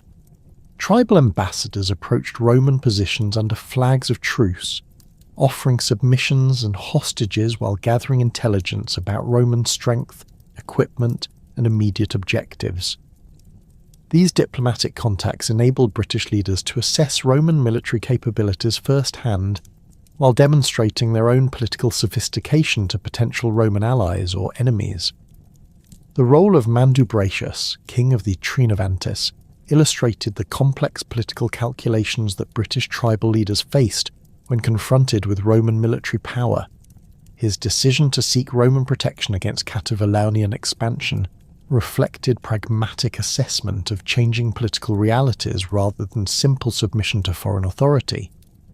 His negotiations with Caesar provided both sides with opportunities to explore potential alliance relationships while establishing precedents for future diplomatic arrangements. Caesar's withdrawal after 18 days on British soil left profound impacts on both Roman and British strategic thinking that would influence subsequent developments across northwestern Europe. The expedition had demonstrated Roman capability to project military power across the English Channel, while revealing the formidable challenges that any sustained campaign would face. British tribal leaders gained valuable intelligence about Roman military methods, while recognizing the inevitability of future, more substantial Roman interventions. The political ramifications of Caesar's first expedition extended throughout the British tribal system, creating new alliance patterns and strategic calculations that reflected the changed geopolitical situation. Tribes that had previously focused primarily on local rivalries now needed to consider their positions relative to potential Roman intervention, while those with existing Roman connections could leverage these relationships to enhance their domestic political positions. Caesar's second expedition in 54 BC represented a significantly more ambitious undertaking that reflected lessons learned from the previous year's experiences and demonstrated Roman determination to establish permanent influence in British affairs. The expanded force consisted of 5 legions plus auxiliary units, totaling approximately 25,000 men supported by cavalry forces and specialised equipment designed for sustained operations in British conditions. The inclusion of Gallic cavalry units provided mobile forces capable of matching British tactical mobility, while offering expertise in fighting Celtic opponents. The logistical preparations for the second expedition revealed the enormous organisational capabilities that enabled Roman military operations on unprecedented scales. Caesar's engineers constructed a fleet of over 800 vessels specifically designed for the British campaign, incorporating design modifications based on experience from the previous year's crossing. The vessels featured improved hull designs for beach operations, enhanced cargo capacity for transporting cavalry horses and siege equipment, and standardized construction that facilitated rapid assembly and maintenance. The expanded scope of the second expedition enabled more systematic exploration of British political structures and military capabilities. Roman forces penetrated inland beyond the Thames, encountering diverse tribal territories and settlement types that provided comprehensive intelligence about British society and economy. The march through Kent and Essex revealed the agricultural wealth that supported British tribal systems, while demonstrating the defensive capabilities of British hillforts and oppidae. Cassivellaunus emerged as the primary coordinator of British resistance during Caesar's second expedition, demonstrating the leadership capabilities and strategic vision that enabled effective opposition to Roman military superiority. His selection as overall British commander reflected recognition by multiple tribal groups that coordinated resistance offered better prospects for success than individual tribal efforts. His background as a Cativalonian leader provided him with extensive military experience and political connections that facilitated the creation of intertribal coalitions. The strategic approach developed under Cassivellaunus's leadership emphasized mobility, local knowledge, and coordinated harassment rather than direct confrontation with Roman heavy infantry formations.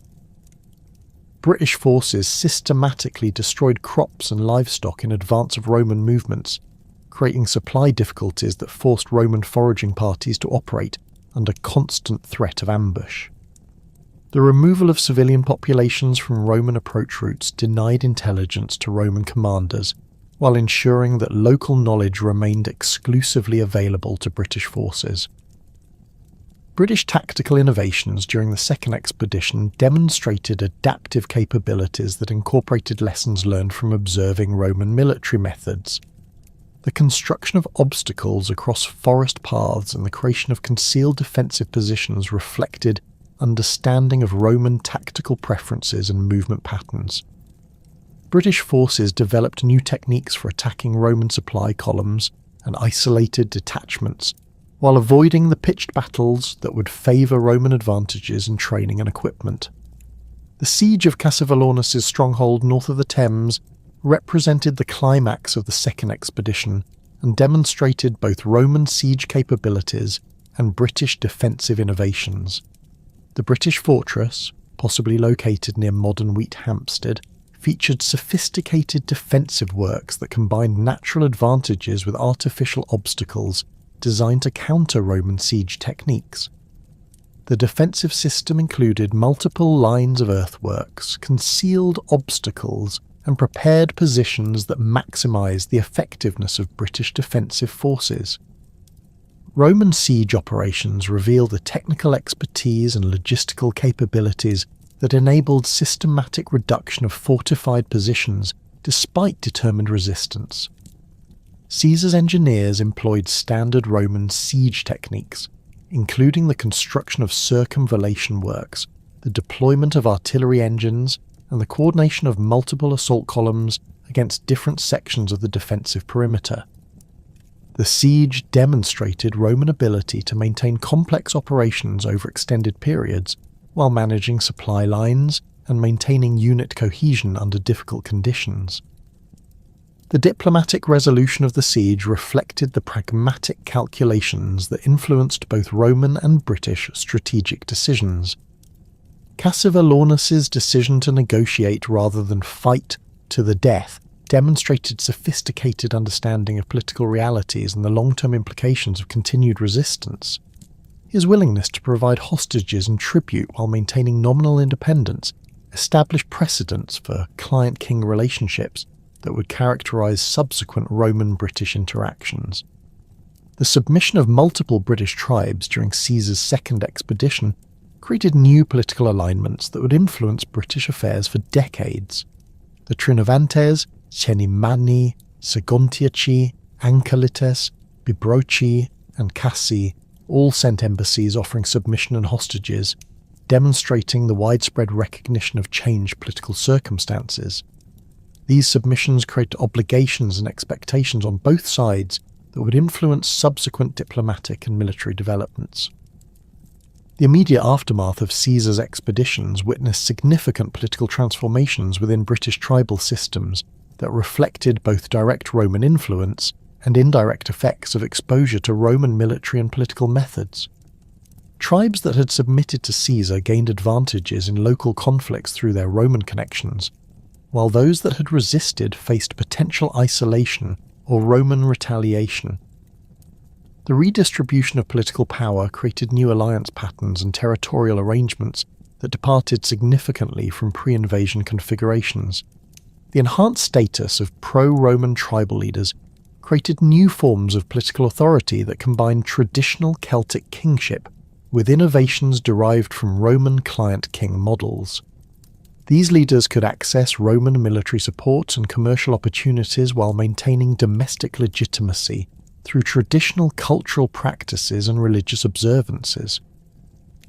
The balance between Roman expectations and indigenous political customs required sophisticated diplomatic skills that not all tribal leaders possessed. Economic changes following Caesar's expeditions reflected both immediate disruption and longer-term adaptations to new political realities. The tribute payments demanded by Caesar created financial burdens that required increased agricultural production and more efficient resource extraction. Simultaneously, expanded trade opportunities with Roman merchants provided new sources of wealth that could offset tribute obligations while introducing new luxury goods and technologies that enhanced elite status. The acceleration of Romanization in southeastern Britain occurred through multiple channels that extended beyond direct political control to encompass cultural, economic, and technological influences. British tribal elites adopted Roman customs, architectural styles, and material culture as markers of sophistication and political alignment. the construction of new settlements incorporating Roman urban planning principles demonstrated the appeal of Roman organisational methods while providing venues for displaying wealth and status derived from Roman connections.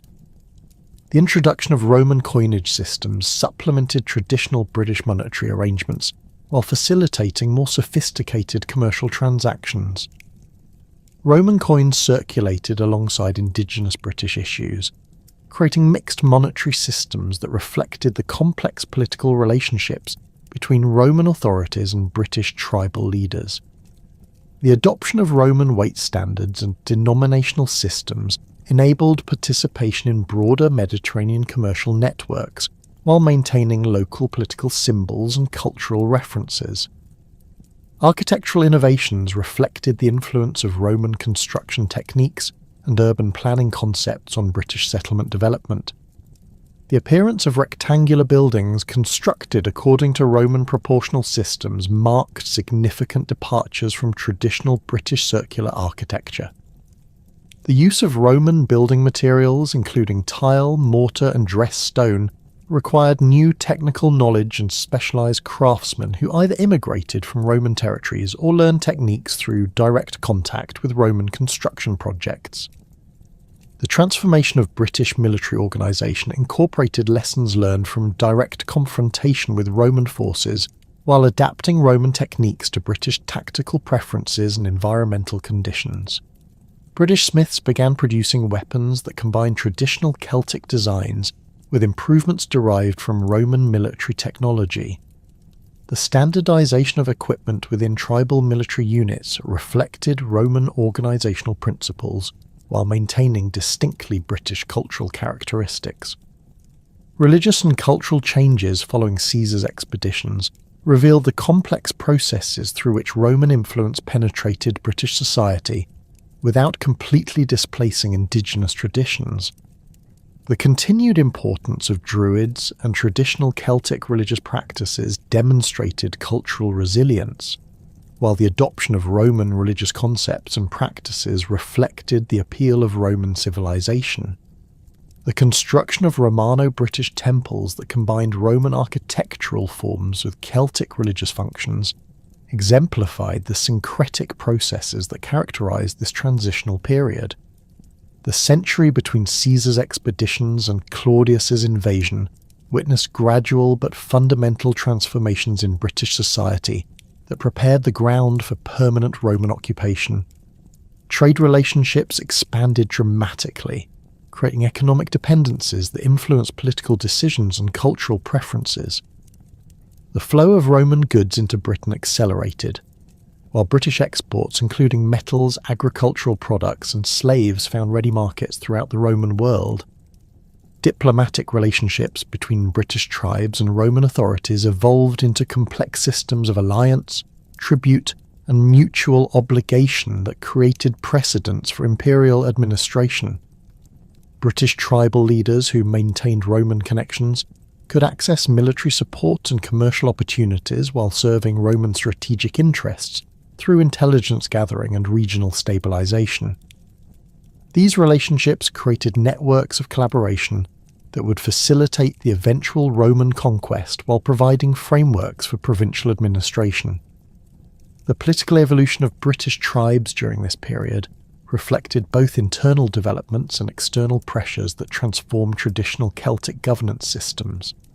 The emergence of more centralised authority structures enabled more effective coordination of resources and military forces, while facilitating diplomatic relationships with Roman authorities.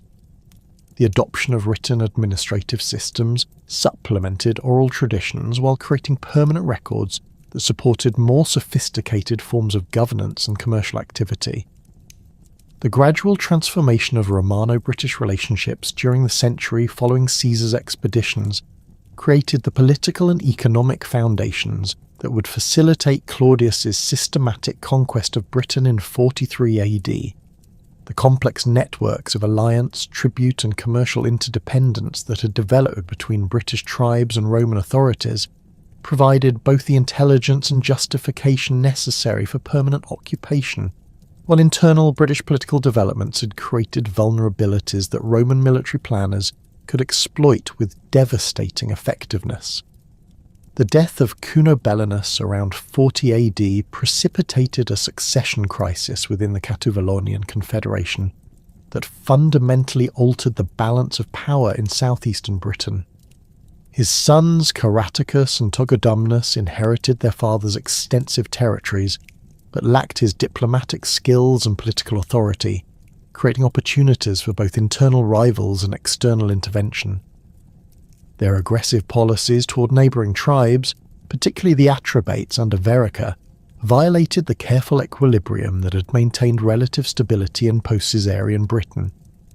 Verica's flight to Rome in 42 AD provided Claudius with the diplomatic pretext necessary to justify military intervention, while offering detailed intelligence about British political divisions and military capabilities.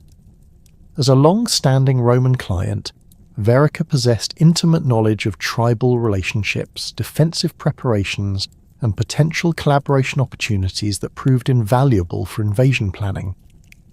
His presence in Rome also provided symbolic legitimacy for Roman intervention as the restoration of a legitimate ruler rather than unprovoked aggression. The strategic planning for the Claudian invasion reflected lessons learned from Caesar's expeditions, while incorporating military innovations and logistical capabilities developed during subsequent imperial campaigns.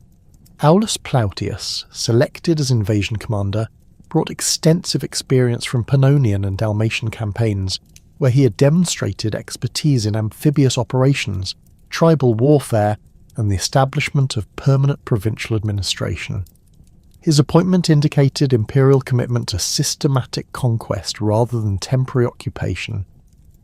The invasion force assembled for the British campaign represented one of the largest military concentrations deployed by Rome during the early imperial period.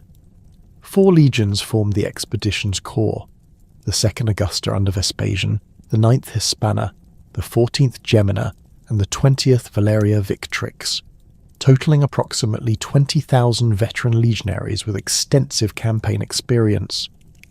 These legions were supplemented by equal numbers of auxiliary infantry and cavalry units drawn from throughout the empire, including Germanic cavalry specialists, Gallic infantry, and Thracian light troops whose diverse capabilities provided tactical flexibility for operations in unfamiliar terrain.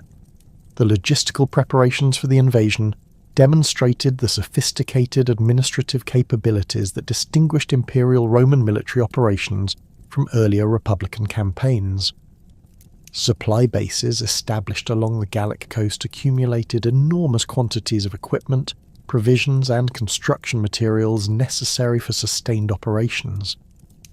The assembly of transport vessels required coordination with naval authorities throughout the western Mediterranean, while specialized equipment including siege engines, bridge-building materials, and field fortification tools reflected careful planning for diverse operational requirements. The selection of landing sites reflected detailed intelligence gathering that identified optimal locations for establishing secure beachheads while minimizing British defensive advantages. Richborough in Kent emerged as the primary landing point due to its natural harbour facilities, proximity to major British settlements, and favourable terrain for rapid inland movement. The site's geographic advantages included protection from prevailing winds, adequate water supplies, and elevated positions suitable for defensive installations that could secure the invasion force during its vulnerable initial phases. The British response to the invasion revealed both the strengths and limitations of their military organisation under the unprecedented stress of coordinated Roman assault. Craticus and Togodumnus successfully mobilised substantial forces from their own territories and allied tribes, creating armies that may have exceeded Roman numbers while possessing intimate knowledge of local terrain and conditions. However, the forces lacked the standardized equipment, systematic training, and unified command structure that characterized Roman military organization.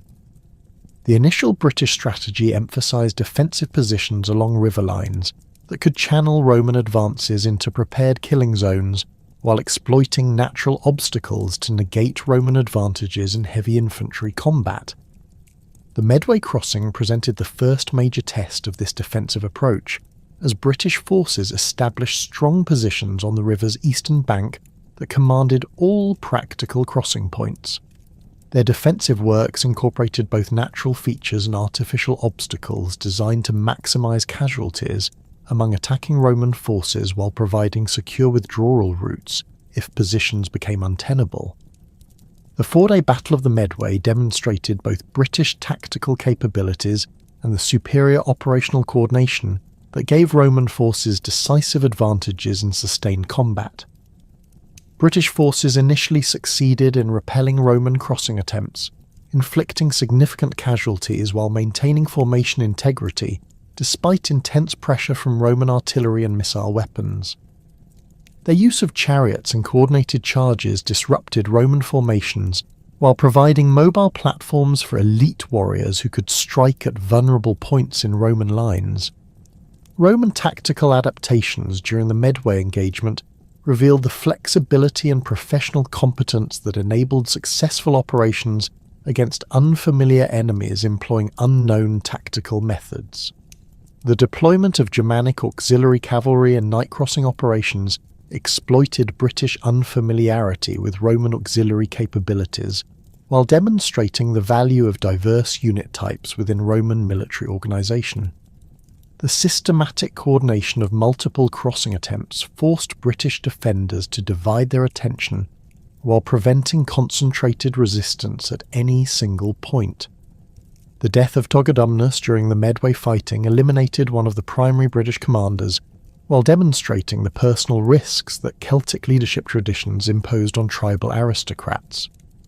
His loss disrupted British command coordination at a crucial moment while providing Caratacus with sole authority over remaining resistance forces. The psychological impact of his death on British morale was partially offset by the martyrdom effect that inspired more determined resistance among his followers and allied tribal warriors. The Roman advance toward Camulodunum following the Medway victory demonstrated the systematic approach that characterised Plautius's campaign strategy. Rather than pursuing defeated British forces immediately, Roman commanders consolidated their positions while establishing secure supply lines and communication networks that could support sustained operations. The construction of temporary camps at regular intervals created a chain of fortified positions that protected Roman supply columns while providing bases for further advances.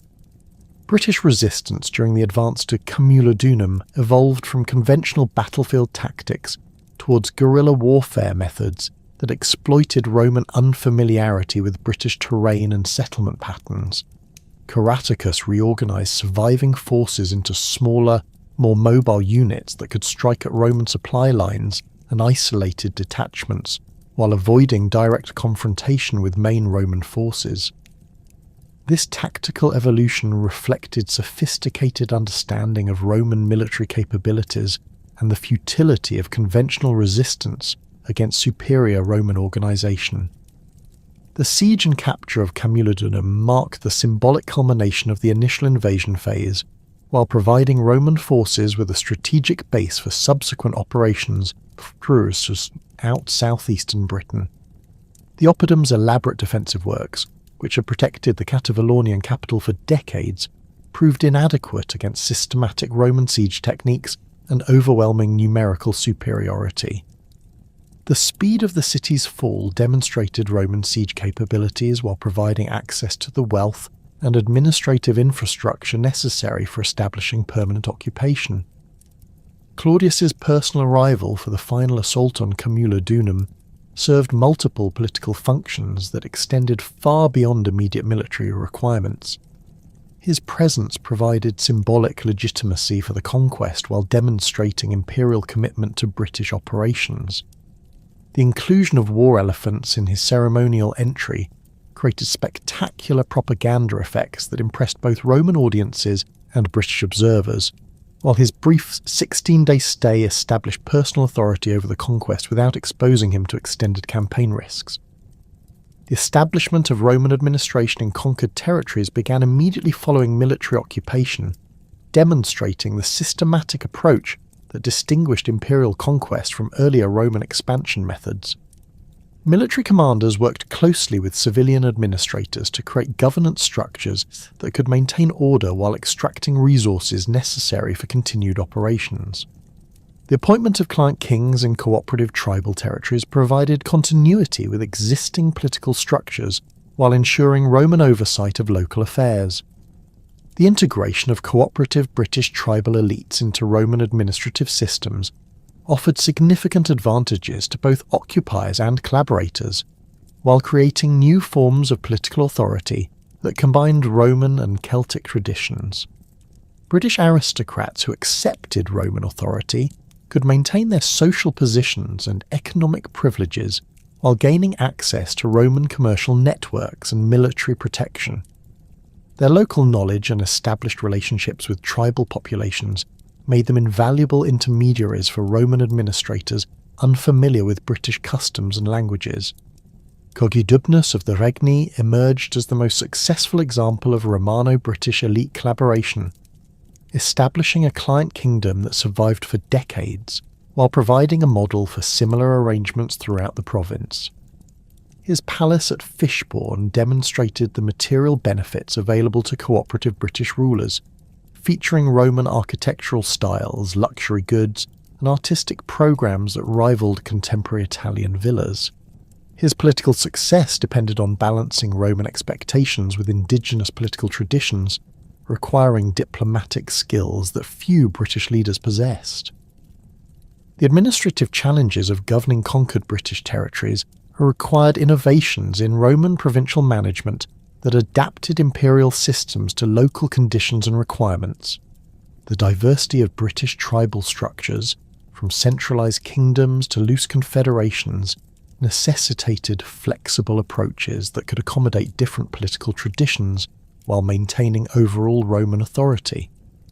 The establishment of civitates based on existing tribal boundaries provided continuity with pre-conquest political arrangements while facilitating Roman administrative control. The economic integration of British territories into Roman commercial networks created new opportunities for wealth generation, while imposing tribute obligations that required increased agricultural production and resource extraction. Roman merchants established trading posts throughout conquered territories, exchanging manufactured goods for British raw materials, including metals, agricultural products, and slaves. The introduction of Roman monetary systems facilitated commercial transactions, while providing mechanisms for tribute collection and tax assessment. Regional variations in British responses to Roman conquest reflected the diverse political, economic, and cultural conditions that characterized different tribal territories. Southeastern tribes that had maintained extensive pre-conquest contacts with Rome generally adapted more readily to Roman administration, while peripheral regions with limited Roman exposure often resisted more vigorously. The proximity to continental European markets influenced economic adaptation, while geographic factors affected military vulnerability and administrative accessibility. The Iceni under Prasutagus exemplified the complex calculations that British tribal leaders faced when determining their responses to Roman conquest. His decision to accept client king status provided short-term security for his people while maintaining nominal independence and traditional cultural practices. However, his kingdom's wealth and strategic location made it vulnerable to Roman exploitation, while his lack of male heirs created succession problems that would eventually trigger major rebellion. The Brigantes Confederation under Cartimandua faced different challenges due to their extensive territories and complex internal political structures. Her alliance with Rome provided military support against internal rivals while offering protection from hostile neighbouring tribes. However, her pro-Roman policies created domestic opposition that eventually led to civil conflict, demonstrating the difficulties of maintaining both Roman approval and indigenous political legitimacy. Craticus's flight to Wales following the fall of Camulodunum marked the beginning of a new phase of British resistance that would test Roman military capabilities in unfamiliar terrain against opponents employing sophisticated guerrilla tactics. His arrival among the Silures and Ordovices provided these Welsh tribes with experienced leadership and detailed knowledge of Roman military methods, while his royal status attracted support from tribes throughout unconquered Britain. His presence transformed local Welsh resistance into a coordinated campaign that posed serious strategic challenges for Roman occupation forces. The mountainous terrain of Wales provided natural advantages for guerrilla warfare that negated many Roman military advantages while favouring defenders familiar with local conditions. The narrow valleys, dense forests and steep hillsides restricted Roman cavalry operations, while providing concealment for British forces. The scattered settlement patterns made it difficult for Roman forces to locate and engage British armies, while the harsh climate and limited agricultural resources created logistical challenges for sustained Roman operations. Caratacus's strategic approach in Wales emphasised mobility, local knowledge, and popular support rather than direct confrontation with Roman heavy infantry. His forces conducted systematic raids against Roman supply lines and isolated garrisons, while avoiding pitched battles that would favour Roman tactical advantages. The recruitment of local warriors familiar with mountain warfare provided him with forces ideally suited for guerrilla operations, while his reputation as a successful resistance leader attracted volunteers from throughout unconquered Britain. The Roman response to Welsh resistance required tactical adaptations and specialised equipment designed for mountain warfare operations.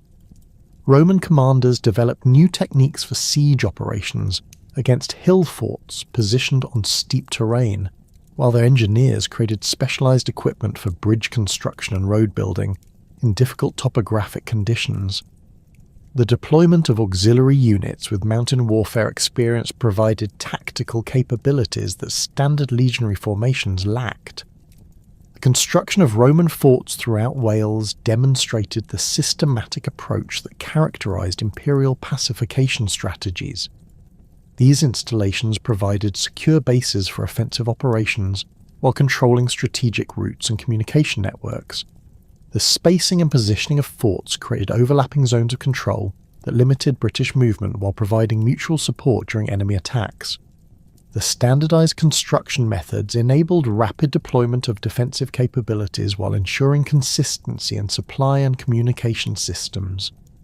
Hillfort warfare represented one of the most challenging aspects of British resistance, as these fortified positions combined natural defensive advantages with sophisticated engineering that had evolved over centuries of intertribal conflict.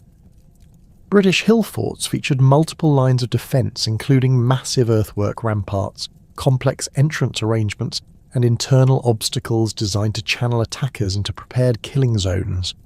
The elevated positions provided excellent observation capabilities while complicating Roman siege operations. Roman siege techniques required modifications to address the unique challenges posed by British hill fort architecture and positioning.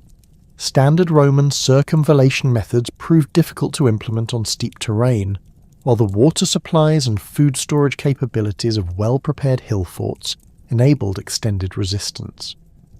Roman engineers developed specialised equipment, including portable siege towers and modified artillery pieces designed for uphill assault operations. The siege of Caratacus's final stronghold in 51 AD demonstrated both the effectiveness of British defensive innovations and the ultimate superiority of Roman siege capabilities when systematically applied. The British position, possibly located in the Severn Valley, featured elaborate defensive works that maximised natural advantages while incorporating lessons learned from previous encounters with Roman forces.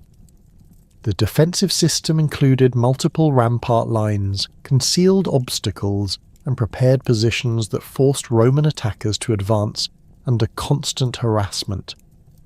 Roman tactical coordination during the final siege revealed the professional competence and systematic training that enabled successful operations against sophisticated defensive positions. The deployment of multiple assault columns against different sections of the British perimeter prevented concentrated resistance while exploiting tactical opportunities created by British defensive arrangements. The systematic reduction of outer defensive lines demonstrated Roman persistence and engineering capabilities while gradually eliminating British defensive advantages. Caratacus's capture following the defeat of his forces marked the end of organised British resistance in Wales, while providing Roman authorities with a prestigious prisoner whose fate would demonstrate imperial clemency and political sophistication. His betrayal by Cartimandua revealed the complex political calculations that influenced British tribal decisions during the conquest period. His subsequent treatment in Rome, where Claudius granted him freedom and honours, served propaganda purposes while demonstrating Roman confidence in their ultimate victory. The aftermath of Caratacus's defeat witnessed continued resistance throughout Wales and northern Britain, as local leaders maintained guerrilla operations despite the loss of their most prominent commander. The Silures continued systematic attacks against Roman positions, demonstrating remarkable persistence despite repeated defeats and enormous casualties. Their resistance required sustained Roman military commitment that diverted resources from other provincial development projects while testing imperial resolve. The establishment of permanent Roman military presence throughout conquered British territories required enormous resources and administrative innovations that transformed both Roman military organisation and British society. The construction of legionary fortresses at sites including Caerleon, Chester, and York created permanent bases for major military units, while providing centres for regional administration and economic development. These installations required constant supply from throughout the empire, while providing markets for local British products and services. The development of Roman road networks throughout Britain facilitated military communications and supply operations, while creating infrastructure that would support long-term economic development. The construction of major routes including Watling Street, Ermine Street, and Fosse Way required enormous labour inputs and engineering expertise, while demonstrating Roman commitment to permanent occupation. These roads connected military installations with administrative centres, while providing access to natural resources and agricultural areas essential for provincial self-sufficiency. The systematic Roman occupation of Britain during the 50s AD created the administrative and military framework that would ultimately provoke the most serious challenge to imperial authority in the province's early history. The death of Prasutagus around 60 AD precipitated a succession crisis within the Iceni kingdom that Roman administrators handled with characteristic insensitivity to local customs and legal traditions, transforming a manageable political transition into a catastrophic rebellion that would threaten the entire Roman presence in Britain. Prasutagus had ruled the Iceni as a Roman client king for nearly 2 decades, maintaining the delicate balance between imperial expectations and indigenous political traditions that characterised successful Romano-British collaboration. His kingdom encompassed the fertile agricultural lands of Norfolk and northern Suffolk, territories that had supported substantial populations through intensive cereal cultivation and cattle raising since the Iron Age. The Iceni had adapted more readily to Roman commercial practices than many British tribes, adopting Roman coinage systems while maintaining their traditional social structures and religious observances. The legal arrangements governing Prasutagus's succession reflected his attempts to secure his kingdom's future while satisfying Roman administrative requirements. His will designated the Emperor Nero as co-heir alongside his daughters, a diplomatic gesture intended to ensure imperial protection for his family while maintaining Iceni territorial integrity. This arrangement followed precedents established in other client kingdoms throughout the empire, where rulers sought to balance dynastic continuity with imperial approval through carefully crafted inheritance provisions. Roman administrative response to Prasutagus's death revealed the systematic exploitation that characterized imperial policy toward client kingdoms during periods of political transition. Catus Decianus, the provincial procurator responsible for financial administration, immediately implemented aggressive policies designed to extract maximum revenue from Iceni territories while eliminating the autonomous status that had protected the kingdom during Prasutagus' lifetime. His actions reflected broader imperial policies that viewed client king deaths as opportunities for direct annexation and increased taxation. The treatment of Boudica and her daughters represented the most egregious violation of both Roman legal principles and Celtic social customs, creating personal grievances that would fuel the rebellion's intensity and duration. Roman officials ordered the flogging of Boudica, a punishment typically reserved for slaves and criminals, while her daughters suffered sexual assault that violated fundamental Celtic concepts of aristocratic honour and family sanctity. These actions demonstrated contempt for indigenous political traditions, while creating martyrs whose suffering would inspire widespread resistance. The confiscation of Iceni property extended beyond royal estates to encompass private holdings throughout the kingdom, affecting not only aristocratic families, but also common farmers and craftsmen who had prospered under Prasutagus' rule. Roman officials seized livestock, agricultural equipment, and stored grain reserves that represented the accumulated wealth of generations, while demanding immediate payment of tribute obligations that had previously been managed through the royal administration. These policies created economic hardship throughout Iceni territories, while eliminating the traditional leadership structures that had maintained social stability. The recall of loans that had been extended to British tribal leaders during the conquest period created additional financial pressures that affected tribes throughout southeastern Britain. Seneca, the philosopher and imperial advisor, had invested enormous sums in British ventures, expecting substantial returns from the province's developing economy. His demand for immediate repayment of these loans, totaling 40 million sestertii according to Dio Cassius, created financial crises for tribal leaders who had borrowed against future agricultural production and tribute obligations. British tribal responses to these Roman policies revealed the extent of anti-Roman sentiment that had developed beneath the surface of apparent cooperation during the conquest period. The Trinovantes, who had been among the first tribes to submit to Roman authority, joined the Iceni rebellion despite their long-standing Roman connections, indicating that Roman administrative abuses had alienated even previously cooperative populations. Their participation demonstrated that the rebellion represented more than simple Iceni resistance to particular grievances, but rather a coordinated uprising against Roman occupation itself. The religious dimensions of the rebellion reflected the central role of Celtic spiritual traditions in organising resistance to Roman cultural and political domination. Druids who had survived Roman persecution campaigns emerged from hiding to provide ideological leadership for the uprising, framing resistance in terms of cosmic struggle between Celtic gods and Roman oppression. Their prophecies and ritual preparations created psychological momentum for the rebellion, while providing spiritual sanctions for violence against Roman settlers and collaborators. The timing of the rebellion reflected careful coordination that exploited Roman military vulnerabilities created by ongoing campaigns in Wales. Suetonius Paulinus had concentrated substantial Roman forces on Anglesey for his assault on the Druidical stronghold, leaving southeastern Britain defended by reduced garrisons and auxiliary units of questionable loyalty. British intelligence networks had monitored Roman troop movements, identifying the optimal moment for launching coordinated attacks against Roman installations throughout the region.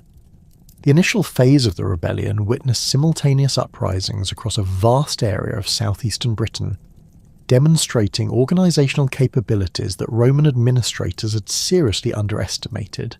Iceni and Trinovantian forces coordinated their attacks to maximise psychological impact, while preventing Roman commanders from concentrating their scattered forces for effective counterattacks.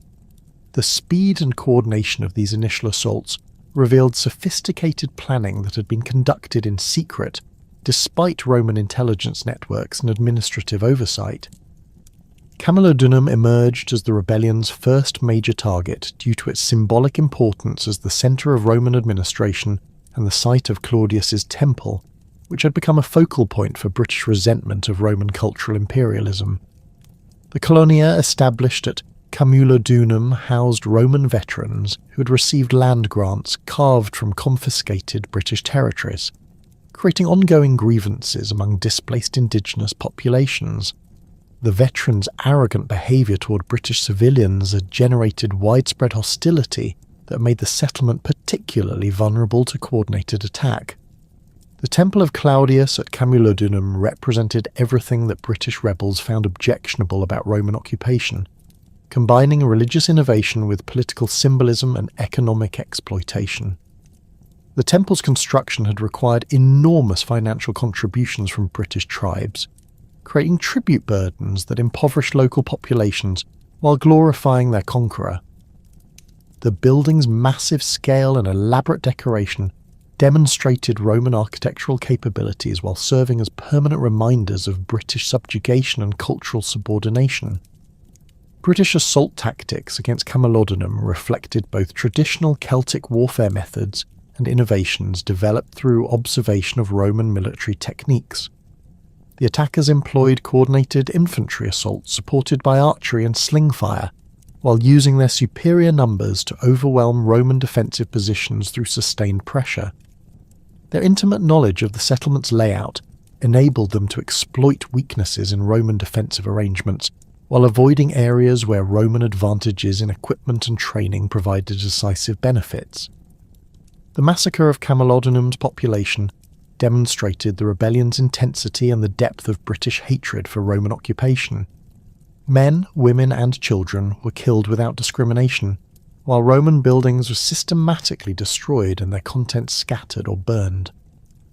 The Temple of Claudius was demolished with particular thoroughness, its destruction serving both practical and symbolic functions by eliminating a major defensive position while repudiating Roman religious and political authority. Archaeological evidence from Camulodunum reveals the systematic nature of the destruction, with burned layers containing Roman pottery, coins and personal possessions that were abandoned during the hasty evacuation attempts. The discovery of human remains in wells and storage pits suggests that some Romans sought hiding places that became death traps when discovered by British attackers. The complete absence of valuable objects in destruction layers indicates that British forces systematically looted Roman properties before burning the structures. The psychological impact of Camulodunum's fall reverberated throughout Roman Britain, demonstrating British military capabilities while exposing the vulnerability of Roman settlements to coordinated attack. News of the massacre spread rapidly through Roman communication networks, creating panic among Roman civilians and administrative personnel throughout southeastern Britain. The speed and completeness of the settlement's destruction challenged Roman assumptions about their military superiority and the permanence of their occupation. Roman military responses to the initial rebel victories revealed both the strengths and limitations of imperial military organisation when confronted with unexpected threats. Petilius Cerialis, commanding the 9th Legion from its base at Longthorpe, attempted to relieve Camulodunum with forces that proved inadequate for confronting the massive British armies that had assembled. His defeat and the destruction of his legion's infantry components eliminated a substantial portion of Roman military strength, while providing British forces with captured weapons and equipment. The tactical circumstances of the 9th Legion's defeat demonstrated British improvements in military organisation and battlefield coordination since the conquest period. British forces employed coordinated attacks that prevented Roman formations from maintaining their characteristic discipline and cohesion, while their superior numbers enabled them to envelop Roman positions and eliminate escape routes. The capture or destruction of Roman artillery and siege equipment deprived Roman commanders of technological advantages that had previously compensated for numerical inferiority. Londinium emerged as the rebellion's next major target, due to its importance as a commercial centre and its vulnerability to coordinated attack. The settlement had developed rapidly during the conquest period, attracting Roman merchants, craftsmen, and administrative personnel who had established businesses serving both Roman and British markets. Its position on the Thames provided excellent transportation connections, while offering access to continental European trade networks that made it economically valuable to both Romans and rebels. The evacuation of Londinium presented Roman authorities with agonizing choices between military necessity and civilian protection, ultimately demonstrating the harsh realities of imperial strategic calculations. Suetonius Paulinus, who had returned from Wales upon learning of the rebellion, assessed the settlement's defensive capabilities and concluded that its protection would require resources that could be better employed elsewhere. His decision to abandon Londinium to its fate reflected military pragmatism while creating enormous psychological pressure on remaining Roman forces. British assault tactics against Londinium revealed increasing sophistication in siege warfare and urban combat techniques developed through their experiences at Camulodunum. The attackers coordinated simultaneous assaults from multiple directions, while employing fire as a primary weapon against Roman buildings constructed with flammable materials.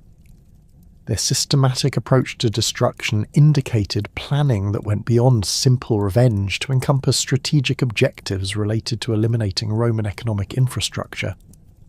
The destruction of Londinium surpassed even the Camulodunum massacre in its thoroughness and brutality, as British forces vented their accumulated grievances against Roman merchants and settlers who had profited from imperial exploitation.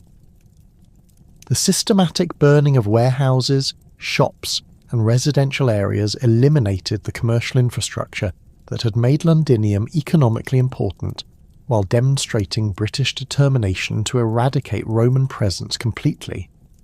Archaeological evidence suggests that the destruction created burned layers up to 0.5 metre thick in some areas. Verulamium's fate as the third major target demonstrated the rebellion's comprehensive scope and the British determination to eliminate all major Roman settlements in southeastern Britain. The municipium had been granted to the Cativellauni as recognition of their cooperation with Roman administration, making its destruction particularly significant as a repudiation of collaborative relationships with imperial authorities.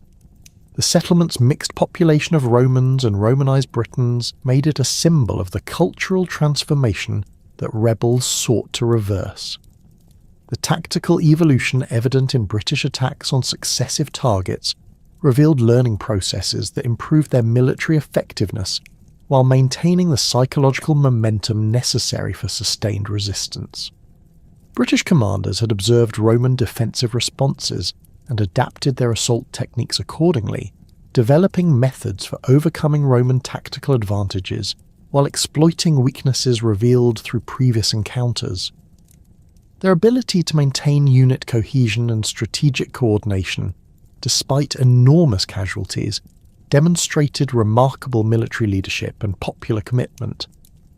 Roman casualty figures from the rebellion's initial phase, estimated at 70,000 by Tacitus, reflected both the scale of British military success and the vulnerability of Roman civilian populations to coordinated indigenous resistance. These losses included not only Roman citizens, but also British collaborators who had adopted Roman customs or served Roman administrative functions. The indiscriminate nature of British violence eliminated potential intermediaries who might have facilitated negotiated settlements while demonstrating the rebellion's comprehensive rejection of Roman authority.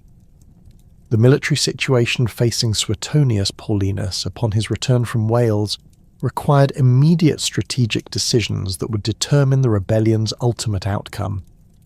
His available forces consisted of the 14th Legion, portions of the 20th Legion, and various auxiliary units that totaled approximately 10,000 men, facing British armies that may have numbered over 100,000 warriors drawn from multiple tribal territories.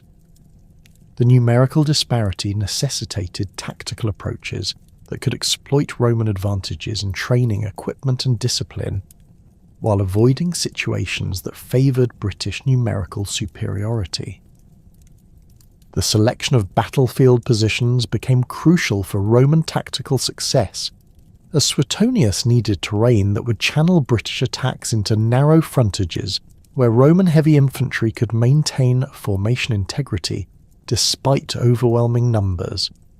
His choice of a position backed by forest with narrow approach routes demonstrated sophisticated understanding of tactical geography, while providing secure withdrawal routes if Roman lines collapsed under British pressure. The positioning of auxiliary archers and cavalry on the flanks created overlapping fields of fire that would maximise casualties among attacking British forces. British tactical approaches to the decisive battle reflected confidence derived from their previous victories, combined with traditional Celtic warfare methods that emphasised individual courage and mass assault tactics. Boudica's forces deployed in traditional fashion with warriors arranged by tribal affiliation, while their families positioned themselves in wagons behind the battle line to observe the expected victory. This arrangement demonstrated British confidence while creating potential obstacles to retreat if the battle developed unfavourably.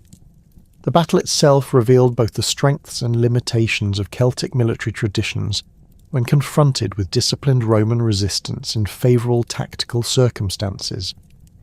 British initial assaults achieved limited success against Roman positions, but their inability to maintain coordinated pressure allowed Roman counterattacks that exploited gaps in British formations.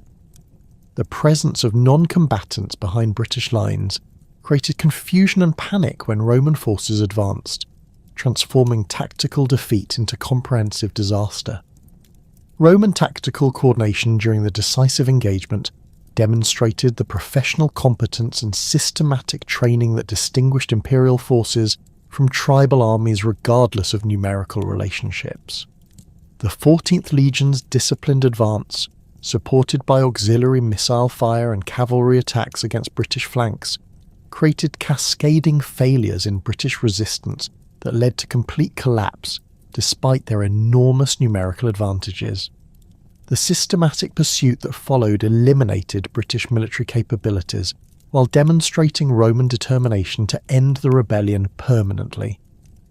The aftermath of the decisive battle witnessed systematic Roman reprisals that eliminated remaining centres of resistance, while demonstrating imperial determination to prevent future rebellions. Suetonius implemented policies designed to terrorise British populations into submission, including mass executions, property confiscations, and the destruction of agricultural resources that supported rebellious communities. These measures created widespread famine and displacement that eliminated British military capabilities, while demonstrating the consequences of resistance to Roman authority. Administrative reforms implemented following the rebellion's suppression reflected lessons learned about the causes of British resistance and the administrative practices that had contributed to the uprising. The replacement of Catastasianus with more moderate financial administrators indicated recognition that excessive exploitation had created the grievances that fueled rebellion. The appointment of governors with instructions to balance military security with economic development demonstrated imperial understanding that sustainable occupation required British cooperation rather than simple military domination. The long-term consequences of Boudica's rebellion transformed Romano-British relationships while establishing precedents for imperial administration that would influence provincial development for centuries. The demonstration of British military capabilities forced Roman recognition of indigenous political traditions and social customs that required accommodation rather than elimination. The rebellion's failure eliminated organised resistance to Roman occupation, while creating conditions for gradual cultural integration that would characterise subsequent Romano-British development.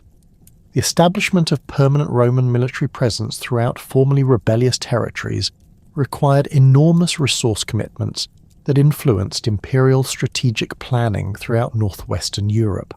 The construction of additional fortifications, the deployment of increased garrison forces, and the development of improved intelligence networks created military infrastructure that would support Roman occupation while providing security for economic development.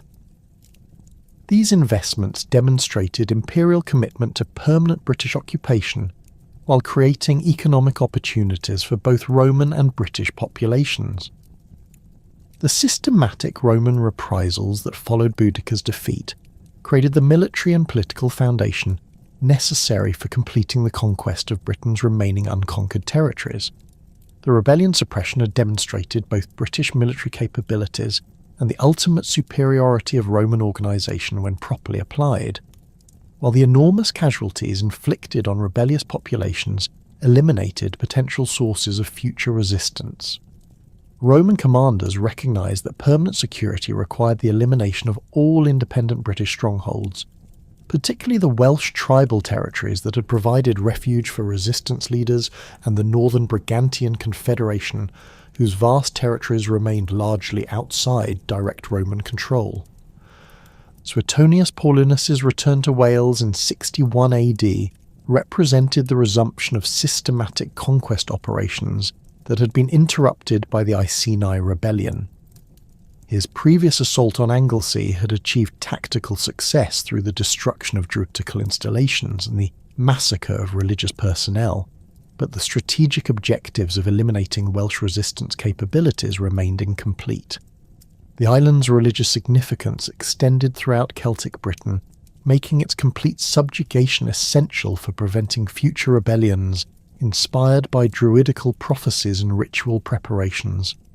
The final assault on Anglesey required sophisticated amphibious operations that demonstrated Roman engineering capabilities while overcoming natural defensive advantages that had protected the island for centuries.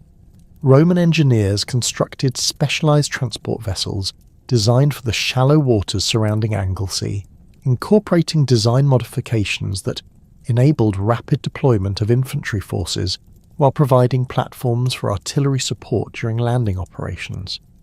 The vessels featured reinforced hulls capable of withstanding impact with rocky shores, while their shallow drafts permitted approach to beaches that would be inaccessible to standard Roman warships. British defensive preparations on Anglesey reflected desperate attempts to preserve the last major Druidical centre in Britain through coordinated resistance that combined religious fervour with tactical innovation. The island's defenders included not only local Ordovician warriors, but also Druids and religious devotees from throughout unconquered Britain who viewed the struggle as a cosmic battle between Celtic gods and Roman oppression. Their defensive positions incorporated both natural features and artificial obstacles designed to maximise casualties among Roman landing forces, while providing spiritual inspiration for continued resistance. The crossing itself presented extraordinary challenges that tested Roman military capabilities against determined opponents fighting on terrain specifically chosen for its defensive advantages.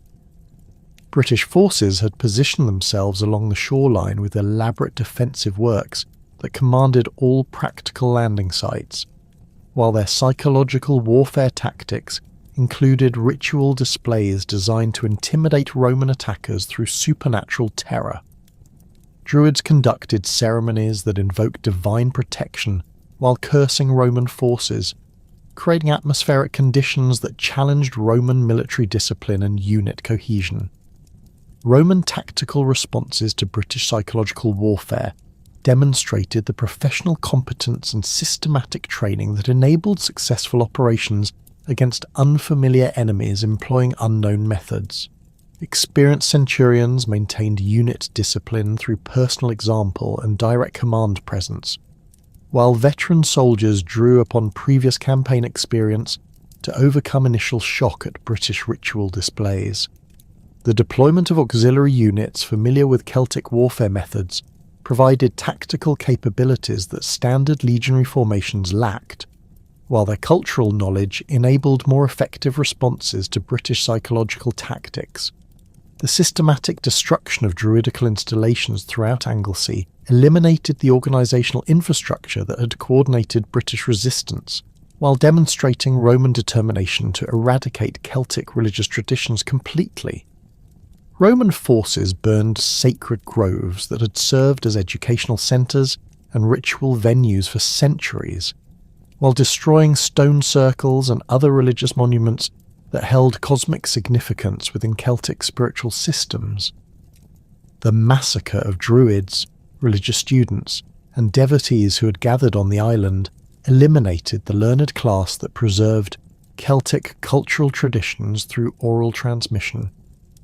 The capture of sacred objects and ritual materials provided Roman commanders with tangible evidence of druidical practices while eliminating the physical components necessary for conducting traditional ceremonies. Bronze cauldrons, ritual weapons, and religious ornaments were either destroyed or transported to Rome as trophies, demonstrating imperial victory over Celtic spiritual resistance. The systematic elimination of sacred texts, though transmitted orally, occurred through the murder of the individuals who possessed this knowledge, creating irreparable losses in Celtic cultural memory. Archaeological evidence from Anglesey reveals the thoroughness of Roman destruction through burned layers containing religious artefacts, human remains, and destroyed architectural features associated with druidical installations. Excavations at Lyn Cerrig Bach have uncovered evidence of hasty votive deposits made during the final phases of British resistance, including high-quality metalwork and personal ornaments that represent desperate attempts to secure divine protection through traditional offerings. The abrupt termination of these deposits coincides with the Roman conquest, indicating the complete elimination of religious activities at this important sacred site. The conquest of Anglesey eliminated the primary centre of druidical education and religious authority, creating spiritual and organisational chaos among British tribes that had relied on druidical leadership for political coordination and military planning. The loss of this sacred centre disrupted communication networks that had facilitated intertribal cooperation, while eliminating the ideological framework that had justified resistance to Roman occupation. British tribal leaders who had depended on druidical advice for strategic decisions found themselves isolated and uncertain about appropriate responses to Roman military pressure. Roman military operations against the Welsh mainland tribes required tactical adaptations designed for mountain warfare in terrain that favoured defenders familiar with local conditions. The Silures and Ordovizes had prepared elaborate defensive systems that exploited natural advantages while incorporating lessons learned from previous encounters with Roman forces. Their hillforts featured multiple defensive lines positioned to channel Roman attacks into prepared killing zones, while their knowledge of mountain paths enabled rapid movement between defensive positions that confused Roman tactical planning. The deployment of specialised auxiliary units with mountain warfare experience provided Roman commanders with tactical capabilities specifically adapted to Welsh conditions. Cohorts recruited from alpine regions possessed expertise in mountain combat techniques, while their equipment modifications enabled effective operations in terrain that challenged standard Roman military methods. These units employed different tactical formations adapted to narrow valleys and steep hillsides, while their specialised weapons and equipment provided advantages in close-quarter combat situations that characterised mountain warfare. Roman engineering capabilities proved decisive in overcoming Welsh defensive advantages through systematic siege operations that neutralised natural obstacles while creating tactical opportunities for coordinated assaults. Roman engineers developed specialised equipment for mountain siege operations, including portable artillery pieces designed for uphill assault operations and modified siege towers that could operate on uneven terrain. The construction of approach roads and supply lines through mountainous terrain demonstrated engineering expertise that enabled sustained operations despite logistical challenges. The siege of Caer Caradoc, possibly located near Church Stretton in Shropshire, exemplified the tactical challenges that Roman forces faced when confronting Welsh hillforts positioned on terrain specifically chosen for defensive advantages. The British position featured multiple rampart lines that followed natural contours while incorporating artificial obstacles designed to channel attackers into prepared killing zones. The hill forts' water supplies and food storage capabilities enabled extended resistance, while its elevated position provided excellent observation of Roman siege preparations. Roman siege techniques required modifications to address the unique challenges posed by Welsh hill fort architecture and positioning. Standard circumvallation methods proved difficult to implement on steep terrain, while the positioning of artillery required innovative solutions for achieving effective angles of fire against elevated targets. Roman engineers developed specialized siege equipment, including modified battering rams and portable bridges designed for assault operations on uneven terrain, while their systematic approach to reducing defensive obstacles demonstrated professional competence in complex siege operations. British resistance tactics within besieged hill forts evolved to exploit Roman unfamiliarity with mountain warfare while maximising the effectiveness of limited defensive resources. Welsh warriors employed coordinated sorties that struck at vulnerable points in Roman siege lines while avoiding direct confrontation with superior Roman heavy infantry. Their intimate knowledge of local terrain enabled them to conduct surprise attacks through concealed approach routes that Roman scouts had failed to identify, while their ability to disappear into familiar landscape after attacks frustrated Roman tactical responses. The systematic reduction of Welsh resistance required coordinated operations across multiple tribal territories that prevented British forces from concentrating their limited resources for effective counterattacks. Roman commanders developed comprehensive campaign strategies that allocated specific legions and auxiliary units to different tribal areas while maintaining communication networks that enabled tactical coordination across extensive geographic areas. The construction of permanent fortifications at strategic locations created secure bases for offensive operations while controlling important routes and communication networks. Julius Frontinus, appointed governor of Britain in 73 AD, brought extensive military experience from previous campaigns in Germany and other frontier regions where he had demonstrated expertise in tribal warfare and provincial administration. His systematic approach to Welsh conquest emphasised coordinated operations that eliminated British defensive capabilities while establishing permanent Roman control through strategic fortification and administrative organisation. His campaigns against the Silures demonstrated tactical innovations that overcame traditional British advantages in guerrilla warfare through persistent pressure and superior logistical capabilities. The construction of Roman forts throughout Wales created overlapping zones of control that limited British movement while providing mutual support during enemy attacks. These installations followed standardized designs that enabled rapid construction and consistent supply arrangements, while their positioning controlled strategic routes and river crossings that were essential for British military operations.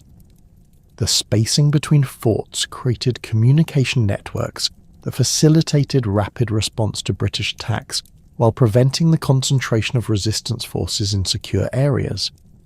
Isca Silurum, established as the permanent base for the 2nd Legion Augusta, represented the most significant Roman military installation in Wales and demonstrated imperial commitment to permanent occupation of Welsh territories. The legionary fortress featured elaborate defensive works, extensive barracks facilities, and administrative buildings that supported not only military operations, but also civilian settlement and economic development. Its construction required enormous labour inputs and material resources that demonstrated Roman determination to maintain permanent military presence in previously hostile territory. The subjugation of the Ordovixes required different tactical approaches adapted to the challenging terrain of central and northern Wales, where mountain peaks and narrow valleys created natural fortifications that traditional siege methods could not address effectively. Roman forces employed systematic campaigns that isolated Ordovician strongholds while eliminating their agricultural resources and livestock herds that supported resistance activities. The destruction of food supplies created famine conditions that forced British defenders to abandon fortified positions in search of sustenance. Roman military operations in Snowdonia presented extraordinary challenges that tested imperial military capabilities against terrain that seemed designed for defensive warfare. The narrow passes and steep-sided valleys restricted Roman tactical options, while providing British defenders with numerous opportunities for ambush operations. Roman engineers constructed military roads through previously inaccessible terrain, creating supply lines that enabled sustained operations while demonstrating engineering capabilities that impressed both Roman and British observers. The conquest of northern Britain required different strategic approaches that addressed the unique challenges posed by the Brigantian Confederation's vast territories and complex political structures. The Brigantes controlled approximately 20,000 square miles of diverse landscape that included the Pennine Uplands, Yorkshire Dales, and portions of the Lake District, territories that supported substantial populations through mixed agricultural and pastoral economies. Their political organisation combined traditional Celtic tribal structures with innovations derived from contact with Roman civilization, creating governance systems that required sophisticated diplomatic and military responses. Cartimandua's position as Queen of the Brigantes created both opportunities and complications for Roman strategic planning, as her pro-Roman policies provided potential collaboration possibilities, while her domestic political problems threatened the stability essential for peaceful occupation. Her marriage alliance with Venutius had initially strengthened Brigantian political unity, but their subsequent divorce and political rivalry created civil conflict that Roman commanders could exploit for strategic advantage. Her request for Roman military assistance against Venutius provided legal justification for Roman intervention while offering opportunities for establishing permanent military presence in Brigantian territories. The political dynamics within the Brigantian Confederation reflected broader tensions between pro-Roman and anti-Roman factions that characterized British tribal politics during the conquest period. Cartimandua's supporters included tribal leaders who recognized the benefits of Roman alliance, including access to luxury goods, military protection against hostile neighbours, and opportunities for enhanced political status within Roman administrative systems. Her opponents, led by Venutius, advocated traditional independence and viewed Roman alliance as cultural betrayal that threatened Celtic political and religious traditions. Roman military intervention in Brigantian civil conflicts required careful coordination that balanced immediate tactical objectives with longer-term strategic goals for northern Britain. The deployment of legionary forces to support Cartimandua demonstrated Roman commitment to client relationships while establishing military presence that could be expanded for future conquest operations. The construction of temporary camps and supply bases during these interventions created infrastructure that would support subsequent systematic conquest campaigns. The tactical challenges of operating in Brigantian territories required adaptations to diverse terrain that ranged from upland moors to river valleys and coastal plains. Roman forces needed to develop operational methods that could address the mobility advantages that Brigantian cavalry possessed in familiar terrain while maintaining the discipline and coordination that provided Roman tactical superiority. The deployment of auxiliary cavalry units recruited from similar terrain in other provinces provided tactical capabilities that complemented legionary infantry, while offering cultural knowledge that facilitated more effective operations.